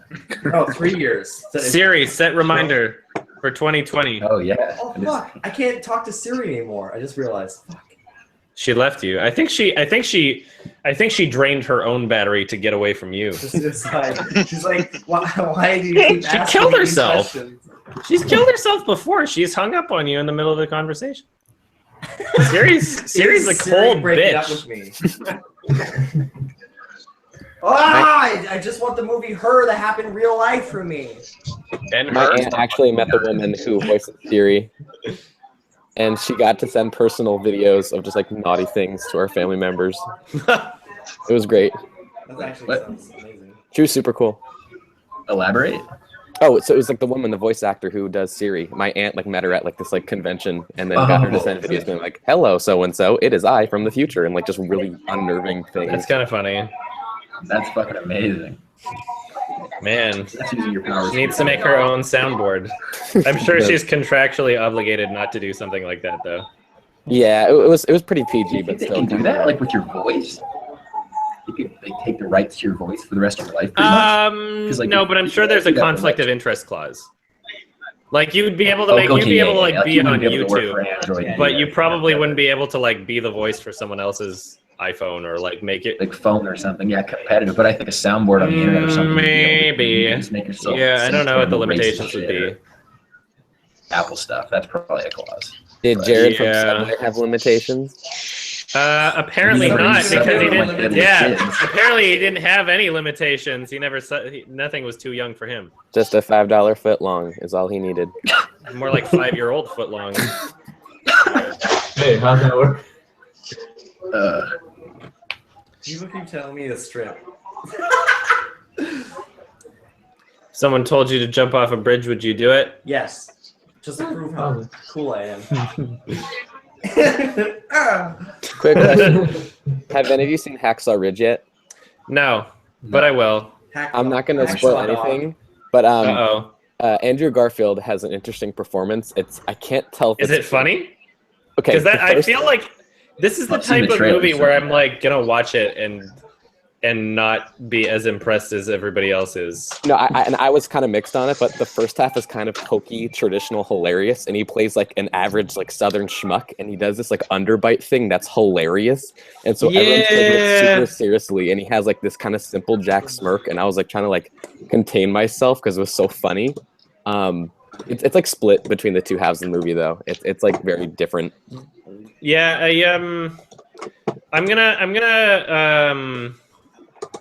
if he does a shit job in Hacksaw Ridge, which people are saying he did a good job in, but I guess I'll have to see. Silence. Oh yeah, I was about to say like I'm gonna judge what the peak performance from him would be on. Oh my God, loud airport. I'm gonna judge his peak performances based on the Scorsese movie, not the Gibson movie. Mm-hmm. Gibson. It sounds so weird just saying Gibson because that's a guitar brand. Wait, airport guy, get him out of you movie have a Galaxy Note 7 right now because they're banned from American Airlines. So oh yeah, of course. That's you might so funny. explode yourself on the plane. What if it's not an American airline? Oh. Too hot. What's going on, Chad? So does your chest hair perfectly match? Don't touch me! Does the silhouette of the mustache? Do you have like shaved chest hair in the pattern of the mustache? Don't touch me. I didn't. I was showing it on the screen. I didn't touch you. Sorry. No, I don't. Because that'd be really funny. Because the nipples could go like in the swoops. I'm sorry. Oh, okay, sorry. I'm okay. Just don't touch me.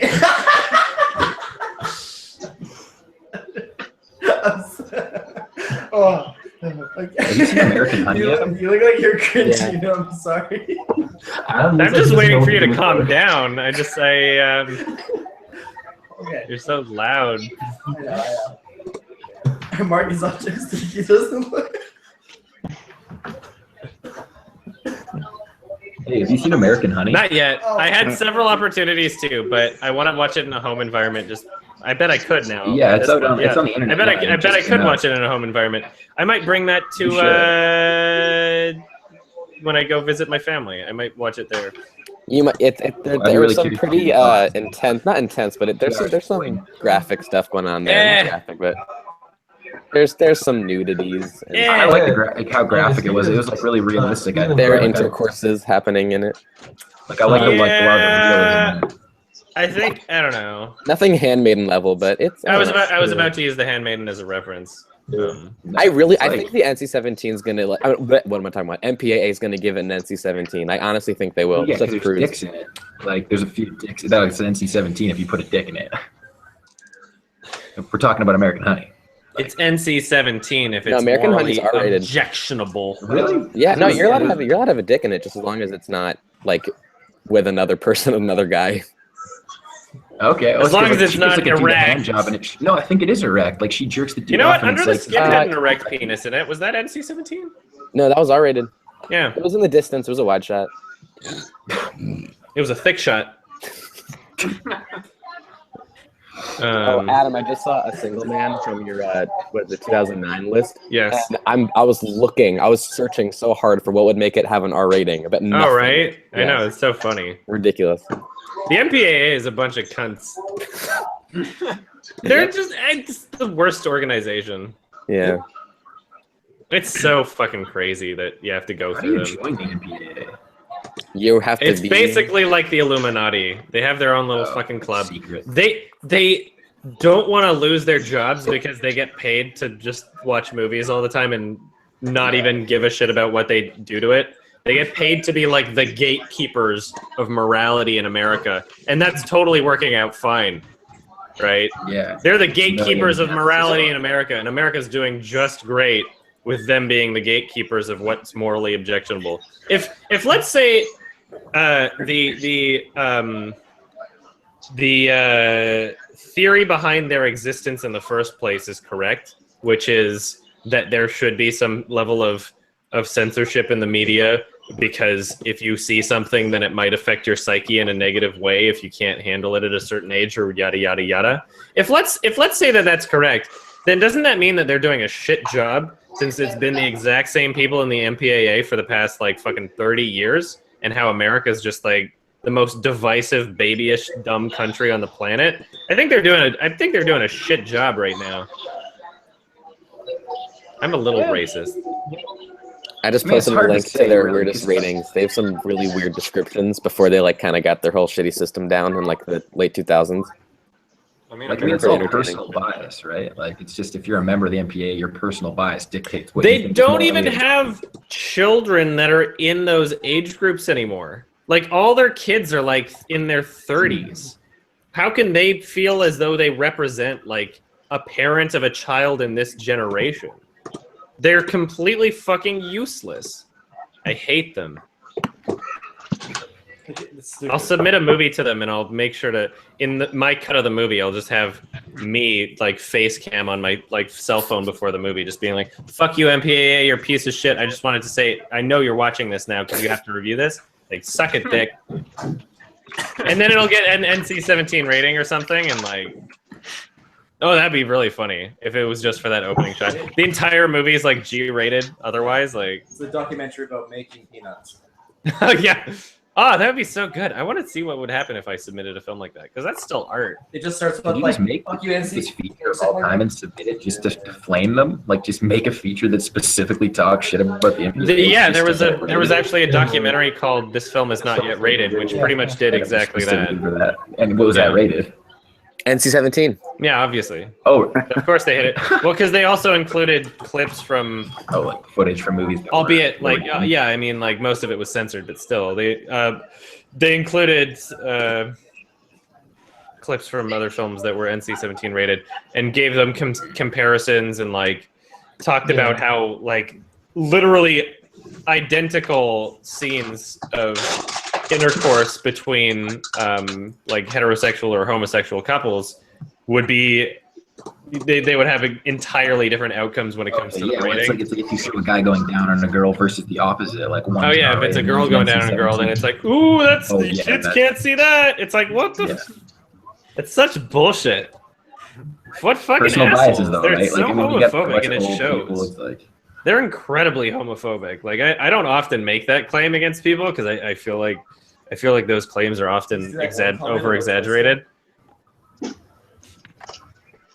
Twister rated PG-13 for intense depiction of very bad weather. That will damage you. That will damage your childhood mind. Help. It's just shitty CGI, so it makes. It's so annoying that a lot of animated movies. It might trigger you to actual weather. It's the cow, yeah. I just hate how a lot of theaters inflict like the very strict but like R ratings. Like if you are younger than 17, you need a 21-year-old to bring you in. Like at least my local theater did that, and I tried to see Kick-Ass 2 when I was 16, and I walked in the theater. That's not in accordance with how the laws actually work, though. No, I know it's weird. So I walked into the theater because you live in the States, right? Yeah, I live in the States. Yeah. So I was with a friend, and we were both. So an R rating just means that you have to be 17 or older. 17 or older, and or someone who's younger than 17, but at least accompanied by a 17-year-old or older. No, they say it needs to be above 21 years old, at least in for my R theater. rating. Yeah, it was an AMC theater. They said the Guardian had to be 21 or older, which is ridiculous in itself. It was weird, though, right? Yeah, no, it didn't make any sense. But the theater's policy, the AMC chain said that. And so, how old were you when you tried to get in? 16. Oh. So then we get the mom to come in with us and get a ticket, and like we walk into the theater, and she leaves, and then this guy from the ticket booth gets up, comes into our theater, finds us at our seats, and says, "You need to leave right now. You don't have a Guardian with you." And so we left because he. I've definitely just like walked up to random people and been like, "Hey, can I say I'm with you?" Yeah, I know. I was very resourceful when it came to cheating the system to watch my movies. I was a little ignorant baby at that point, but anyways, the movie was shit anyway, so I'm happy I missed it. Which movie was it? Kick-Ass 2. Kick-Ass 2. Oh yeah, okay. That's kind of funny. Still haven't even seen it. I never want to. Please don't. I won't. Why can't poor Mark sit down? I won't let him. Guys, hit up the I'll Patreon. fire him if he sits down. If you donate to the Patreon right now, I will finally have a chair to sit in and edit these videos. Guys, it's getting really bad for me. My legs are getting tired. Why are you? There's not that much time left. Help! What's that? Mark, why are you standing up? Listen. It's a good question. I think he's too lazy to get a chair, and it's backfiring. I'm taking the joke too far. You're like Hannibal Buress. I am. Oh yeah. Hannibal Buress to Eric Andre. Hannibal 9000. Burgers. I'm Hannibal. Hannibal 9000. I'm Hannibal. Oh, actually, I met a guy who knows Eric Andre, and he said in person he's like one of the kindest and like nicest people he's ever met. Oh, of like course when he's it's not right. being him. Wow, that actually surprises me. Because when No, I Narwhal was interviewed shocked him, too. he was such a Yeah, but on interviews, And I was like, Yeah, like yeah. anytime like- he knows he's on camera, could theoretically be a completely different persona than Think about like this. not Yes, on but camera. Man, anyone who's rude to Nardwar, I'm like, you're crazy. He's the best interview in the world. You get the Nardwar. opportunity for him to interview you, and you're a dick. That's crazy. But that's part of his thing, is being a dick. Is like getting reactions out of people and making them feel uncomfortable. And showing his dick. Right? But it's like he doesn't get any reactions out of Nardwar. He just looks like Sometimes he's being that's like part of just the a joke, dick. is Like it's just Maybe rude. that's what he was It trying to doesn't do. even come off as Trying to funny. get You're just kind of like, Did you see like you him? should check out the interview. It's really Yeah, like it's I just agree. crazy. Okay, well, Did you I haven't see him seen on it. Larry So. King? I mean, it's just like. Because I love Eric Andre. Like I love the shtick, but when it's Nardwar, I'm like, you know, like a genuine interviewer who actually wants to get to know you. You could cut him a little slack. Yeah. Love He his doesn't like stick. white people. What about his dick? It's okay. I think he was just trying to get Everyone Narwhal seems to keen. break character. Yeah, but Nardwar is like a pro. Like there's no way he's Yeah. that good character. It's like impossible to get. He's been break doing it his character. whole life. Like Yeah. he is that character. I saw his dick at the live show. Oh, cool. Narwhals? That'd be funny if it was Eric Nardwar's Andre, dick. I think. Eric Andre is just always naked. Like his Instagram. I know, right? I literally started following him on Instagram the day he posted that pic, but I didn't know like he was gonna do it. It's like I followed him. I'm like scrolling through. Later on that day, post. It's him just standing there like, check it out, and he's just got his dick out. And I'm like, hey Adam, you want to see Eric Andre's dick? He's like, you finally got your chance. And that was a good evening. And then he went to Japan and he took a picture of his dick with like around a bunch of monkeys. In a hot springs. Yeah. So I'm just chilling out with these monkeys. And he's just standing there with his dick out. And it's like. The monkeys were naked too, so. So what you're saying is there were like 4 naked monkeys. You said that, Adam. You said that.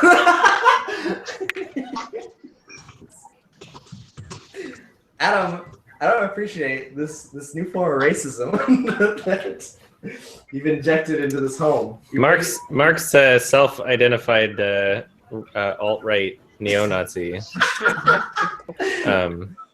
Just letting you That know. really comes off in your videos. Oh, does it? You're like an alt-right symbol, aren't you? I do use the Pepe. Aren't you the Pepe meme?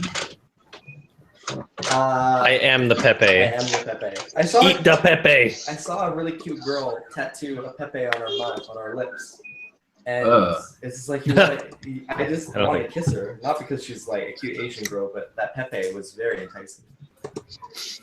It was the rarest Pepe. There's only one.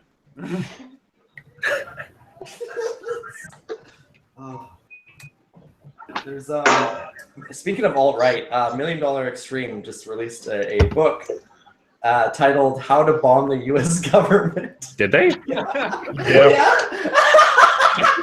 And they sold out. They sold out all copies. Is the book actually about that? Like what? It's just a really catchy title, I guess. Like it's just how to bomb the U.S. government. That'll get you put on a list. I don't think I'd order that. I think you have to be trying to get put on a list at that point. They're very like edgy, and but I like it. I really appreciate their edgy. Like if you could just buy that for your friends for Christmas to get them put on a blacklist, like it's a great prank. Sam Hyde's whole routine is about that. I mean, Sam Hyde once hijacked an actual TED talk, you know. Oh. There was that time where he booked out a spot at a college campus, and he said he posed as Jennifer Aniston. What? And it's like actor model Jennifer Aniston, and like it's like, okay, here she is, and he came out in a wig and a dress. He's just like, he started talking about feminism, and he stood up there for like 2 hours with a crowd of people, and he's talking about like girl power. This is what we need to do, and he went up to people in the crowd. And it's just like, they're like, I want to see this. Jennifer Aniston, don't touch me. I want to see that. There was that one time. I gotta go right now. Sorry.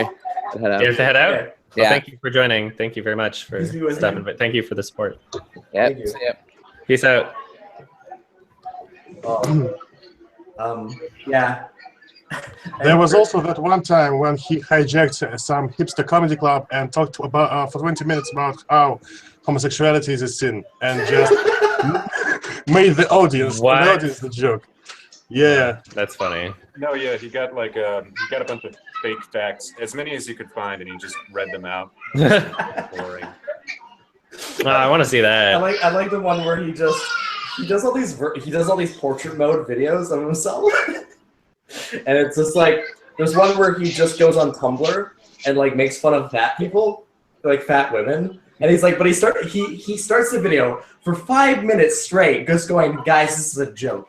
Listen, this is satirical. This is like, don't take any of this seriously. He takes like 5 minutes saying the same shit over and over again. He's like, okay, let's get started. He just scrolls like, fat, disgusting pigs. He's like, I would never fuck these people. And he's just looking at actual people on Tumblr and be like, these people are disgusting. Like they're a disgrace. That's funny. And that's the whole video. He just scrolls through Tumblr and like spits on his like laptop. Whose video is this? Sam Hyde from $1 Million Extreme. Extreme. I had to instantly respect him because we both have the exact same initials, MDE. So, kindred spirits. Yeah. Yeah, I haven't really seen anything from. You know, people have actually gotten mad at me when I sign my name. They're like, just put the first letter of your first name and the first letter of your last name as a signature. I just write me, and they're like, oh, we got a fucking jokester here. That's actually like, it's like English. That's upsetting. Yeah. It's like, oh, we got a real joker over here. He's really funny. It's like a government document. I'm like, It's me, Mark Emery. It's me. The Prince of Pot. Prince of Pot. That's what they call him. They should get that guy like put into jail or something. They need to get him like to stop speaking for marijuana legalization because he's an idiot. Yeah. Like they need someone who's actually smart and can actually talk about it coherently. They need to get rid of that. Like he wants to be a martyr. Sorry, what was that last one? Did you just call him a pedophile? Yeah, like he met like Jodie Emery when she was like 16. How old is he? Like, well, he was like in his 40s. Like when he married her, she was like. Now? How old is she now? She looks like she's in her 30s or something. Yeah, like they've been together for a while, but they met like when she was like 16. He's not like 80 or anything. Yeah, I'll have to look this up. 16's but even legal in certain. Yeah, I mean, 16's legal for 31 consent in range, Canada. Yeah, but he was like in his. Yeah, it's just creepy as hell. Yeah, Like, you know what? If I'm willing to give him if somebody if somebody I guess pedo's gets wrong. into a relationship with a 16-year-old and the laws pedo's the wrong. Well, yeah, I think He's just pedo's a little unfair. But I also just don't think he's just that educated or well spoken enough. Like, they just need someone to come up. Like, now that they've come up with a government plan, like if they want someone to be an advocate for all that shit, it should not be him. yeah, There's plenty of people who I are mean, smart and can talk about he raised a lot of attention to the issue fairly successfully. True. Which, I mean, you know, you don't. You I gotta commend the can't effort. really fully speak for his character because I don't know him that well. But I mean, his heart's in the right place, at least I think. It would be nice to have, you know, more coherent, well-spoken advocates for any issue. But you got to take what you can get, right? And he's like a celebrity name for potheads, I guess. So why not? Sorry, who's this? Mark Emery. He's a Canadian guy who got extradited to the United States and put in jail for like what? Selling weed. For like for selling Sold seeds across the His border. Website sold seeds to the States. Online, so he never actually an appropriate analogy that people often used is like, okay, so if there was like an illegal firearm that's illegal in Canada but not illegal in the States, and a company in the States ships it to someone in Canada, you don't arrest the person in the States, you arrest the person that tried to buy it in Canada, right? And so in that same logic, him shipping seeds from Canada where there was no issue with the seeds and having it being illegal in the States, the issue was not Mark Emery shipping it to them. Like the issue was the person in the States trying to buy it. So the fact that not only there was an issue with him, but the fact that they like extradited him under like George W. Bush's presidency. Like he was in jail for like 10 years or some shit. I don't know if it was that long. It was a long fucking time. It was like a long stint for I know, like did nothing. It was so stupid. And hey, Marzane, and yeah, that's where a lot of the issue came from, and that's why he's a popular name and why he's considered like this big martyr, is because he was definitely he was a political prisoner. It was less. It had nothing to do with the crime he supposedly committed. It had everything to do with them understanding that he was an activist for something that they didn't want activism for. And so you got to give him a little bit of props for at least being fearless in that sense when he was talking about this issue. I just don't like that he's the #1 speaker. Like, no, that's fine. That's a reasonable concern and criticism. But I mean, he has his place in history. If there's anyone better that can take the reins, then fucking do it. But I mean, at this point, he's kind of unnecessary. At this point, we don't even need Mark Emery for anything. As long as they go through with that plan. Yeah. Even if Trudeau backs out, I mean, globally, marijuana legalization is inevitable. Oh, well, Like, they put out that government plan, right? Like, it's all in the works. Like, they put out the full schedule, like all the plans for by it. the end of 2017 or some shit. I don't know. Yeah, and it's like seems still like too far away. I don't know, man. Like, there's a facility. Like, I live in Alberta right now. There's a facility like a couple miles north, and it's like 4,000 square feet of growing space. It's huge. Yeah. It's like the largest facility in Canada. It's a lot of dope. That's crazy. We're in Alberta. I'm in Calgary. Oh, congratulations. No, I know. It's terrible. I moved from Kelowna to here, so it is. Oh. Yeah, Why'd it's you do like that? going from just work. Oh shit. Yeah, work. Yeah, it's always that, isn't it? Yeah, believe me. How long ago? Yeah. Like 2 years this September. So yeah, like it just passed. Is like the work still worth it, or is the Alberta economy kind of? Yeah, it's like when I moved here, I didn't have a job, and then I just got like I've been working for an oil and gas company somehow for the last year. Yeah, so it's money. There's definitely money in it. It is, but it's also yeah, it's the quality of life decreases in Alberta. There's like actually the film festival here. I love like because there's a Calgary Film Festival. Yeah. Dude, yeah, we get like pretty much all the stuff that comes to the. There was an Edmonton Film Festival. It was kind of pathetic. I didn't even know they had a festival. Oh yeah, it was literally in the like the one mall theater, or at least that's what it was in like 2010 when I went. It was that's sort of what the film festival is. It's like a one theater at a mall, and then the private. There's like a privately run theater, like the Globe Theater, where they have all the indie showings. Yeah, and that's 2 theaters there. Yeah, who knows? Maybe it's better at this point. I don't know, but it was a lot of fun this year. I saw something. What did I see? I saw Hunter Gatherer with Andre Royo. Mm-hmm. It was not good. Notable films at the Edmonton Film Festival. This one might shock you. Edmonton International Film Festival had the premiere of Dear Zachary. So like an actually great movie, which is like the most shocking thing in the world. That premiered there? I could be wrong, but I could have sworn that I found that on IMDb. Let's do the fact checking. Yeah. Let's look at the facts. I wouldn't try because honestly, like, where did I see the premiere of? Dear Zachary. Oh, like, I think Time Lapse had its Canadian premiere there, and it was like a really cool sci-fi movie, like an indie, and like the director was there. And it was just. Mark, you haven't seen Dear Zachary, have you? I don't care. Oh yeah, the Canadian premiere was Edmonton International. So its world premiere was only one screening before that, and that was at Slam Dance. Canadian premiere was Edmonton International Film Festival. So the second screening of it ever. Yeah. Mark, you haven't seen it, right? Yeah, I haven't seen it. Okay, nobody say anything about it. I trim my beard every day. Answer that question. You have to. The movie Frozen was at Edmonton International Film Festival. By Frozen, I mean the 2010 Frozen. Yeah, like the one where they're trapped on a ski lift. We're dumb kids, and we got stuck on a ski lift, and the whole movie is shit. Frozen. That gem. Thoughts on I Daniel Blake? It was good. Oh, I saw Daniel Blake be so good.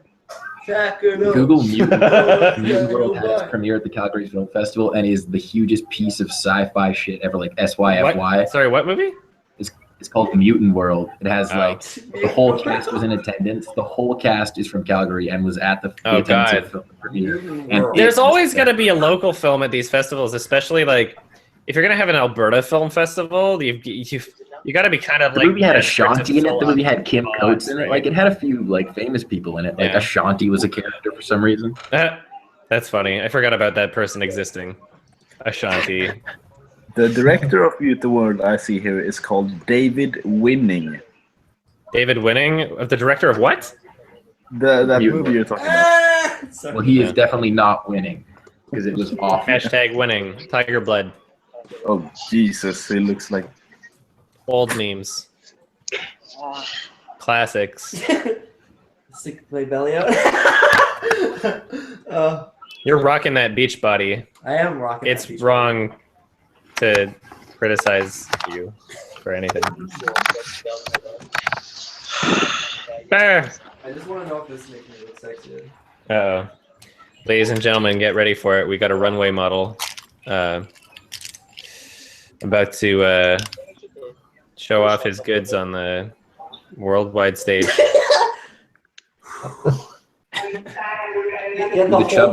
Someone screen cap this. We need a screen cap. Wait, hold on. I gotta undo it. If you're not tucking the chub, I don't know why you have it. Oh, there you go. No. Face the other way. Turn around. Do a spin. I wanna take care of your kids for the night. Whoa, that was really scary. I work it out. I'm a big lonely man, but I do work out. I'm very strong. I can overpower your kids. I love how that's a selling point. I like how the shirt is a mustache. It's like this isn't enough. I have to have a shirt. Yeah, a mustache shirt. It's like just imagine a man walking outside your house like You do look like Lovely Bones-esque right now. Top of the morning to you. I heard you got some lovely boys in this house. Top of the morning, ladies and gentlemen. No, please, no. Some green boys. My voice hurts. Mark and Ethan should have a baby boy. You can try. We could both impregnate Ela at the same time and make a perfect dream boy. This is too far. This is people. This is too far, Mark. This is people like I may meet. You gotta at tone some it point in down. my life, and I'm saying this shit. Yeah, it's too far.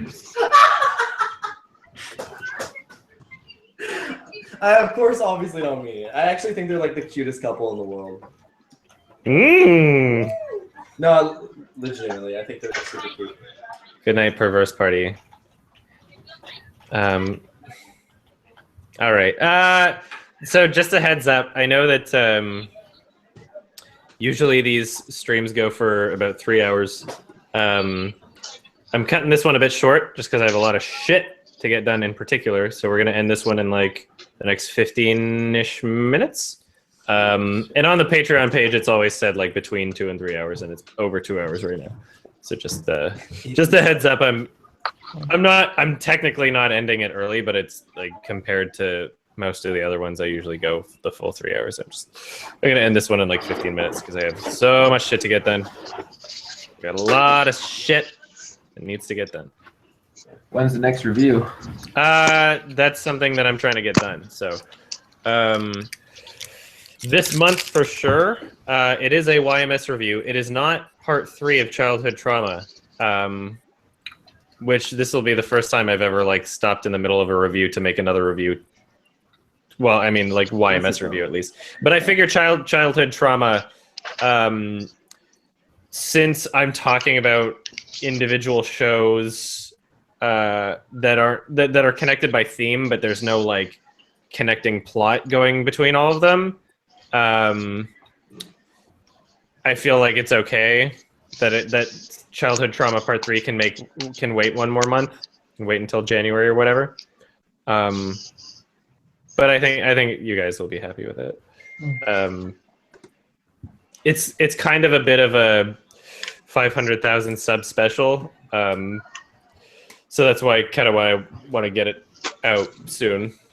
And it's moderately Christmas related too. It's winter related. But I don't want to say anything more about it. And I'm trying to get... Fucking Christ, I'm sorry. What did you just do? This is your Are you fault. okay? Sorry. I've like always wanted to ask, have you seen Southland Tales? Not yet, but I know what It's it like by is. the guy Yeah. Donnie Darko. Can you please watch it? I know it's polarizing. I know that much about It's it. like so like there's like comic prequels to it that actually try to make sense. Oh of it, really? so maybe you should Yeah, watch I've heard it's confusing too. But it's I would like love to such watch a it. I'm crazy piece of excited. shit. It's I'm like excited so to watch interesting it. and like I think you would rip it apart, but also like love certain parts. It's like all comedians playing Yeah, every. Richard Kelly films are generally polarizing. What has he been doing? What has Richard Kelly been doing? I'm gonna say I'm gonna go shower, and I know this is already ending anyways, so I'm just gonna say goodbye, guys. Thank you for joining me. I can't hear any of your best wishes, but actually, what? Yeah, just put the headphones on. I'm gonna listen to your. If anybody wants to say best any wishes. last words to Mark English. Bye, Mark. I hope you do well in your Best Patreon. wishes. Yeah. Bye, Mark. Thank you. Thanks so much, guys. It'd be a shame if I died. Yeah, for sure. I think he said he appreciated you. Okay. Thank you for appreciating it. It's funny that I actually heard it's like it would be a shame if you died. I was like, is that It would be a shame if something were to happen to you, Mark English. What a shame. It's a shame if you sleep in the shower. Bye, Marcus. I look like I'm wearing Marcus's glasses. Okay. Keep it. If you're watching the Plays channel or the gaming channel, Indigo Prophecy tomorrow. Oh, really? It was supposed to be today. I'm sorry, but we're doing this. I'm gonna edit for That's the rest fine. of the day. That's good. I love you. You're all my children. Mwah. All right. He's gone. What was I searching up? Oh yeah, Richard Kelly. Yeah, so he's doing nothing. Still nothing. He hasn't directed anything in a while. In movie jail. Like, they're not going to let him out for a while, probably. The last movie he did was The Box, which was a piece of shit. I never even seen that. Yeah, I think I tried watching that and then gave up.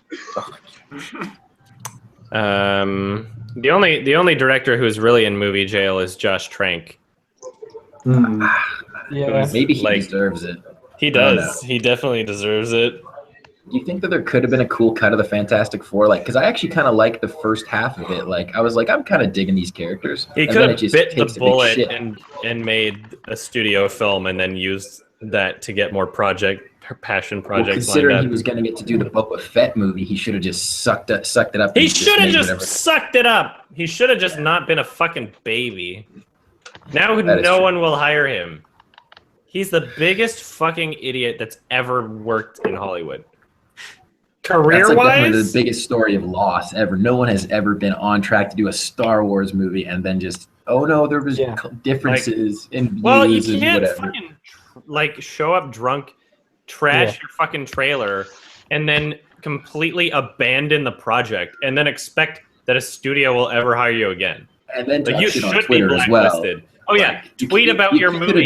He could have been like, "Oh yeah, we made a shitty movie, my bad." But no, he had to be like, "Fuck the studio, they fucked it up, I did." It's like what a fucking idiot! What a fucking child! Grow up! You clearly shouldn't be working in this industry. Probably the hubris, though. Like you do one movie that you co-write, and then boom, it's just like you're a boss. Like he gets put on that movie, and then he's on track to do Star Wars. He's probably just thinking like, I am set. Like they can't mess with me. Like I'm doing a Star Wars movie. Like, yeah, he's a fucking idiot. He killed his career by being a baby. I've ranted about this before. Yeah. It was on the last Hangout that I was in, so like April. Oh yeah, yeah, definitely ranted about this shit. Let's see, Josh Trank. Someone just said in chat that he's got a Tom Hardy movie in the works, but I don't know. I wouldn't be surprised to see that his IMDb is blank. Fonzo, written by pre-production, directing Fonzo. He's got a movie. He's making a movie. This is the biggest surprise in the fucking world. He's making another movie. Fonzo. Like about the Muppet? I don't know. It's about Fonzo after he gets out of prison. That is gonna. Tom Hardy playing Al Capone could be very good. Oh man. I don't know. I think that's a fucking minefield. To work with a director who single-handedly ruined the careers of everybody involved with his last film. Other than one guy who just happened to be in an Oscar-winning movie. It's gonna be fine. Well, yeah, I mean, like, fucking Whiplash, dude. Jamie Bell might. Well, Michael B. Jordan is pretty, like, he's not doomed either. Well, yeah, I mean, like... He's gonna be a star. Yeah, there's people that will never recover from that movie. Yeah. And Toby Kebbell's also in fucking Ben-Hur, so he's got 2 in a row. Like that's I was saying earlier, Will Smith was in my 2 least favorite movies of the entire year. Suicide Squad and Collateral Beauty were the worst movies I've seen all year, and they both had Will Smith. You've already seen Collateral Beauty? I was excited for it. As in, like, oh, we're gonna do a video on that. I would love to, but I'm trying to finish up the YMS review. So, if I have the time, like while I'm visiting my parents in Edmonton for Christmas, then I'll have my portable recorder with me, and I might do a review in the same way that I did my Captain America 3 review, which was recorded on a portable recorder in my laptop. So we'll see. It would be nice to make a video about it, but realistically, I only have like a day and a half to finish up the YMS review I'm working on, and there's so much fucking shit to do. I'm gonna be pulling an all-nighter and working on it like at the airport and on the plane is how this is gonna play out pretty much. So we'll see how it goes. Otherwise, I would hop on Collateral Beauty. It just sounds cynical. Like I just heard that it was like a bait and switch, and it's really cynical. It's just a really piss poor, manipulative try-hard, embarrassing movie that tries to impose significance without earning it. It's very fake and forced and poorly written and poorly conceptualized. From the writer who wrote that Miley Cyrus undercover cop film. Oh, so he's a true classic writer. What? He's a fan of the classic. I didn't even know about this Miley Cyrus undercover cop film. It's called So Undercover. So Undercover. Oh God. Sure, I hate the title. LOL. Back when she was the innocent Miley Cyrus. Yeah. Back when she was Hannah Montana.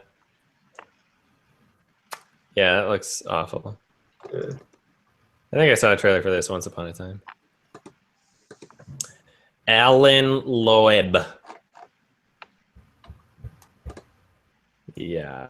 He wrote The Switch with Jennifer Aniston and She wrote the sequel to Wall Jason Street. Bateman. Yeah. Just Go With It with Adam Sandler and Jennifer Aniston. So, like, has Jennifer Aniston been in a good movie ever? I don't think so. I mean, he was in Troll, so I guess that's one.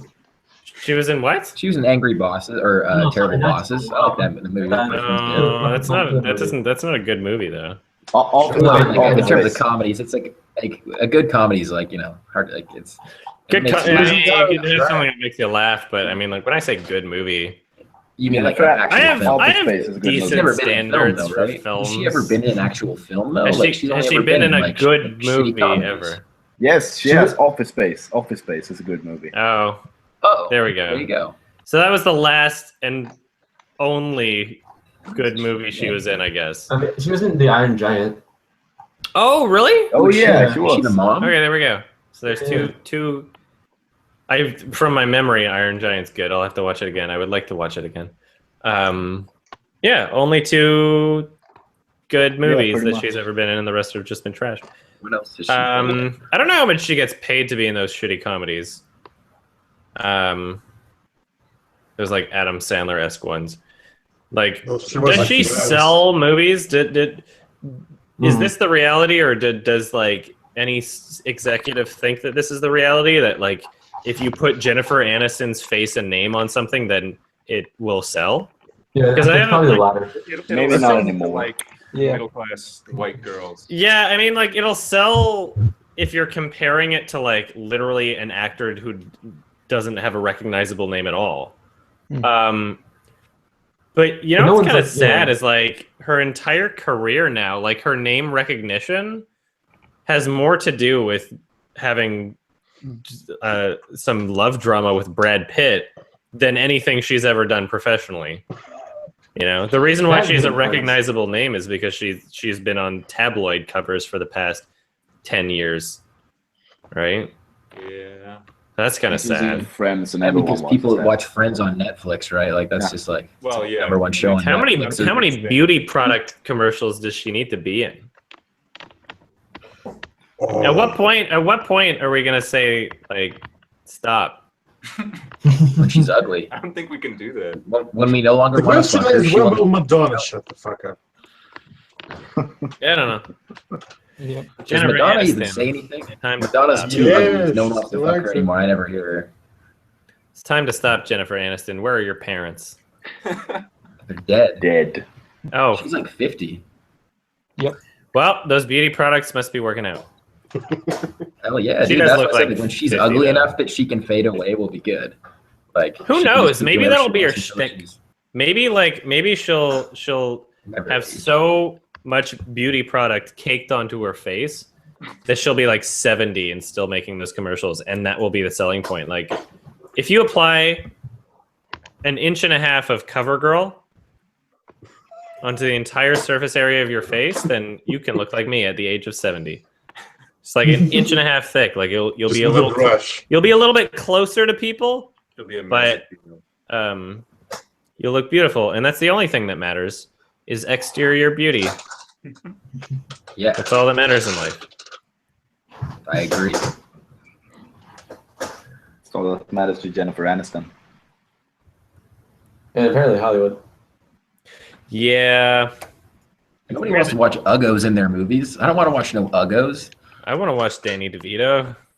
Yeah, but Danny DeVito isn't an Uggos. His face doesn't make me. I'm not like ugh. I'm just like he's interesting looking. He can be interesting and not ugly. Ugly and interesting are different. Danny DeVito. I think you can be ugly and you just have to make up with it with charisma or personality. Yeah, okay. Objectively ugly, but because Danny DeVito, if I met him, I'd want to hang out with him, and he looks like a crazy troll, and I'd just be like, dude, literally a crazy troll. It's the trash man. The trash man. The trash man. I love how that's I come out and I start eating garbage. It will always be the trash man now. Him being on that TV show was a good idea. Absolutely. That was a good career move for him. I feel like that was a good life move. It seems like that show. He's not gonna die young. He's not gonna die early. He's gonna live till he's like 100 because that show is gonna keep him young. Like him getting birthed out of a leather couch naked, like that adds years to your life. That doesn't take him away. Let's see. It's gonna look something up in the stream in like 5 minutes. Oh, it's still going. It's always sunny. Wow. Your store's closing. Oh, you gotta go? Yep.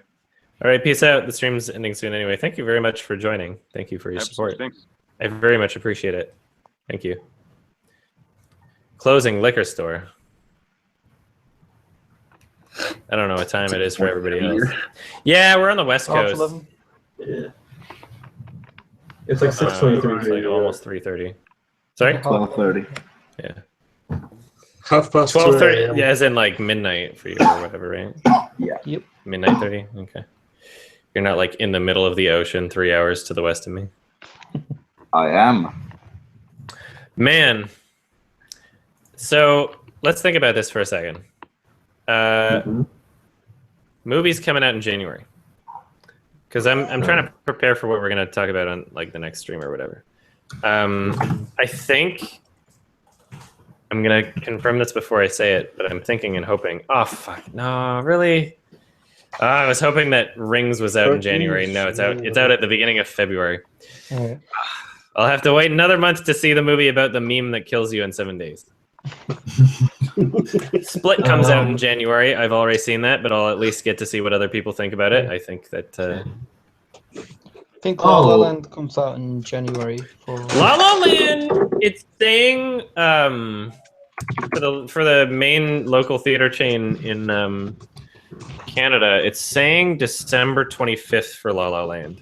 Yeah. Apparently, it's in plenty of places in the United States already, and everybody keeps asking me when I will see it. And I tried so hard to see it at other film festivals where they sold out before I could even get a fucking ticket. I tried so hard to see it at TIFF. It didn't even play at Vancouver Film Fest, but it slipped my grasp, you know. So it's I'm looking forward to it. My brother was you know, because we all come back to visit for the holidays. He lives on the opposite end of the country as me, and so we both come back to where our parents are in the holidays. And I think pretty much every Christmas we've like gone out to one of the cinemas and saw a movie or something. And he was trying to be like, "Oh yeah, we should go see Star Wars Rogue One." I'm like, our parents don't even like Star Wars. So I had to like explain to him what La La Land was and why we should see it. I would love to do that. I could do that fucking Christmas Day. I don't give a shit. Maybe the day after, I don't know. But I need to see that movie. Yeah. I'm excited. I'm actually excited for it. I really want to see it. Yeah, he's got very good track record so far. The director. You suggested Grand Piano, right? Like as like a guilty pleasure. Yeah, that movie's really good. Well, not it's so much fun. It's so cheesy, but such it's a good fun. movie. Yeah. It doesn't get boring, that's for sure. It's always uppity. And just even just the final scene, I love that. Just like him going to play the thing in like the trailer where the broken piano is. Yeah. I think I'm gonna end the thing and get some more work shit done. because I'm fucking swamped. And any final questions, comments, anything? No. Good luck. Thank you. Keep going. Yeah, thank you very much for joining. I appreciate your company. I appreciate your support. Thank you for donating on Patreon. I will update with the new. I barely slept. I'll update with the new date at some point in the next week or so, and that will be posted on the main Patreon page, right where the current date is posted. All right, thank you very much. I'm gonna end it. So peace out. Bye. Thank you so much. Bye bye.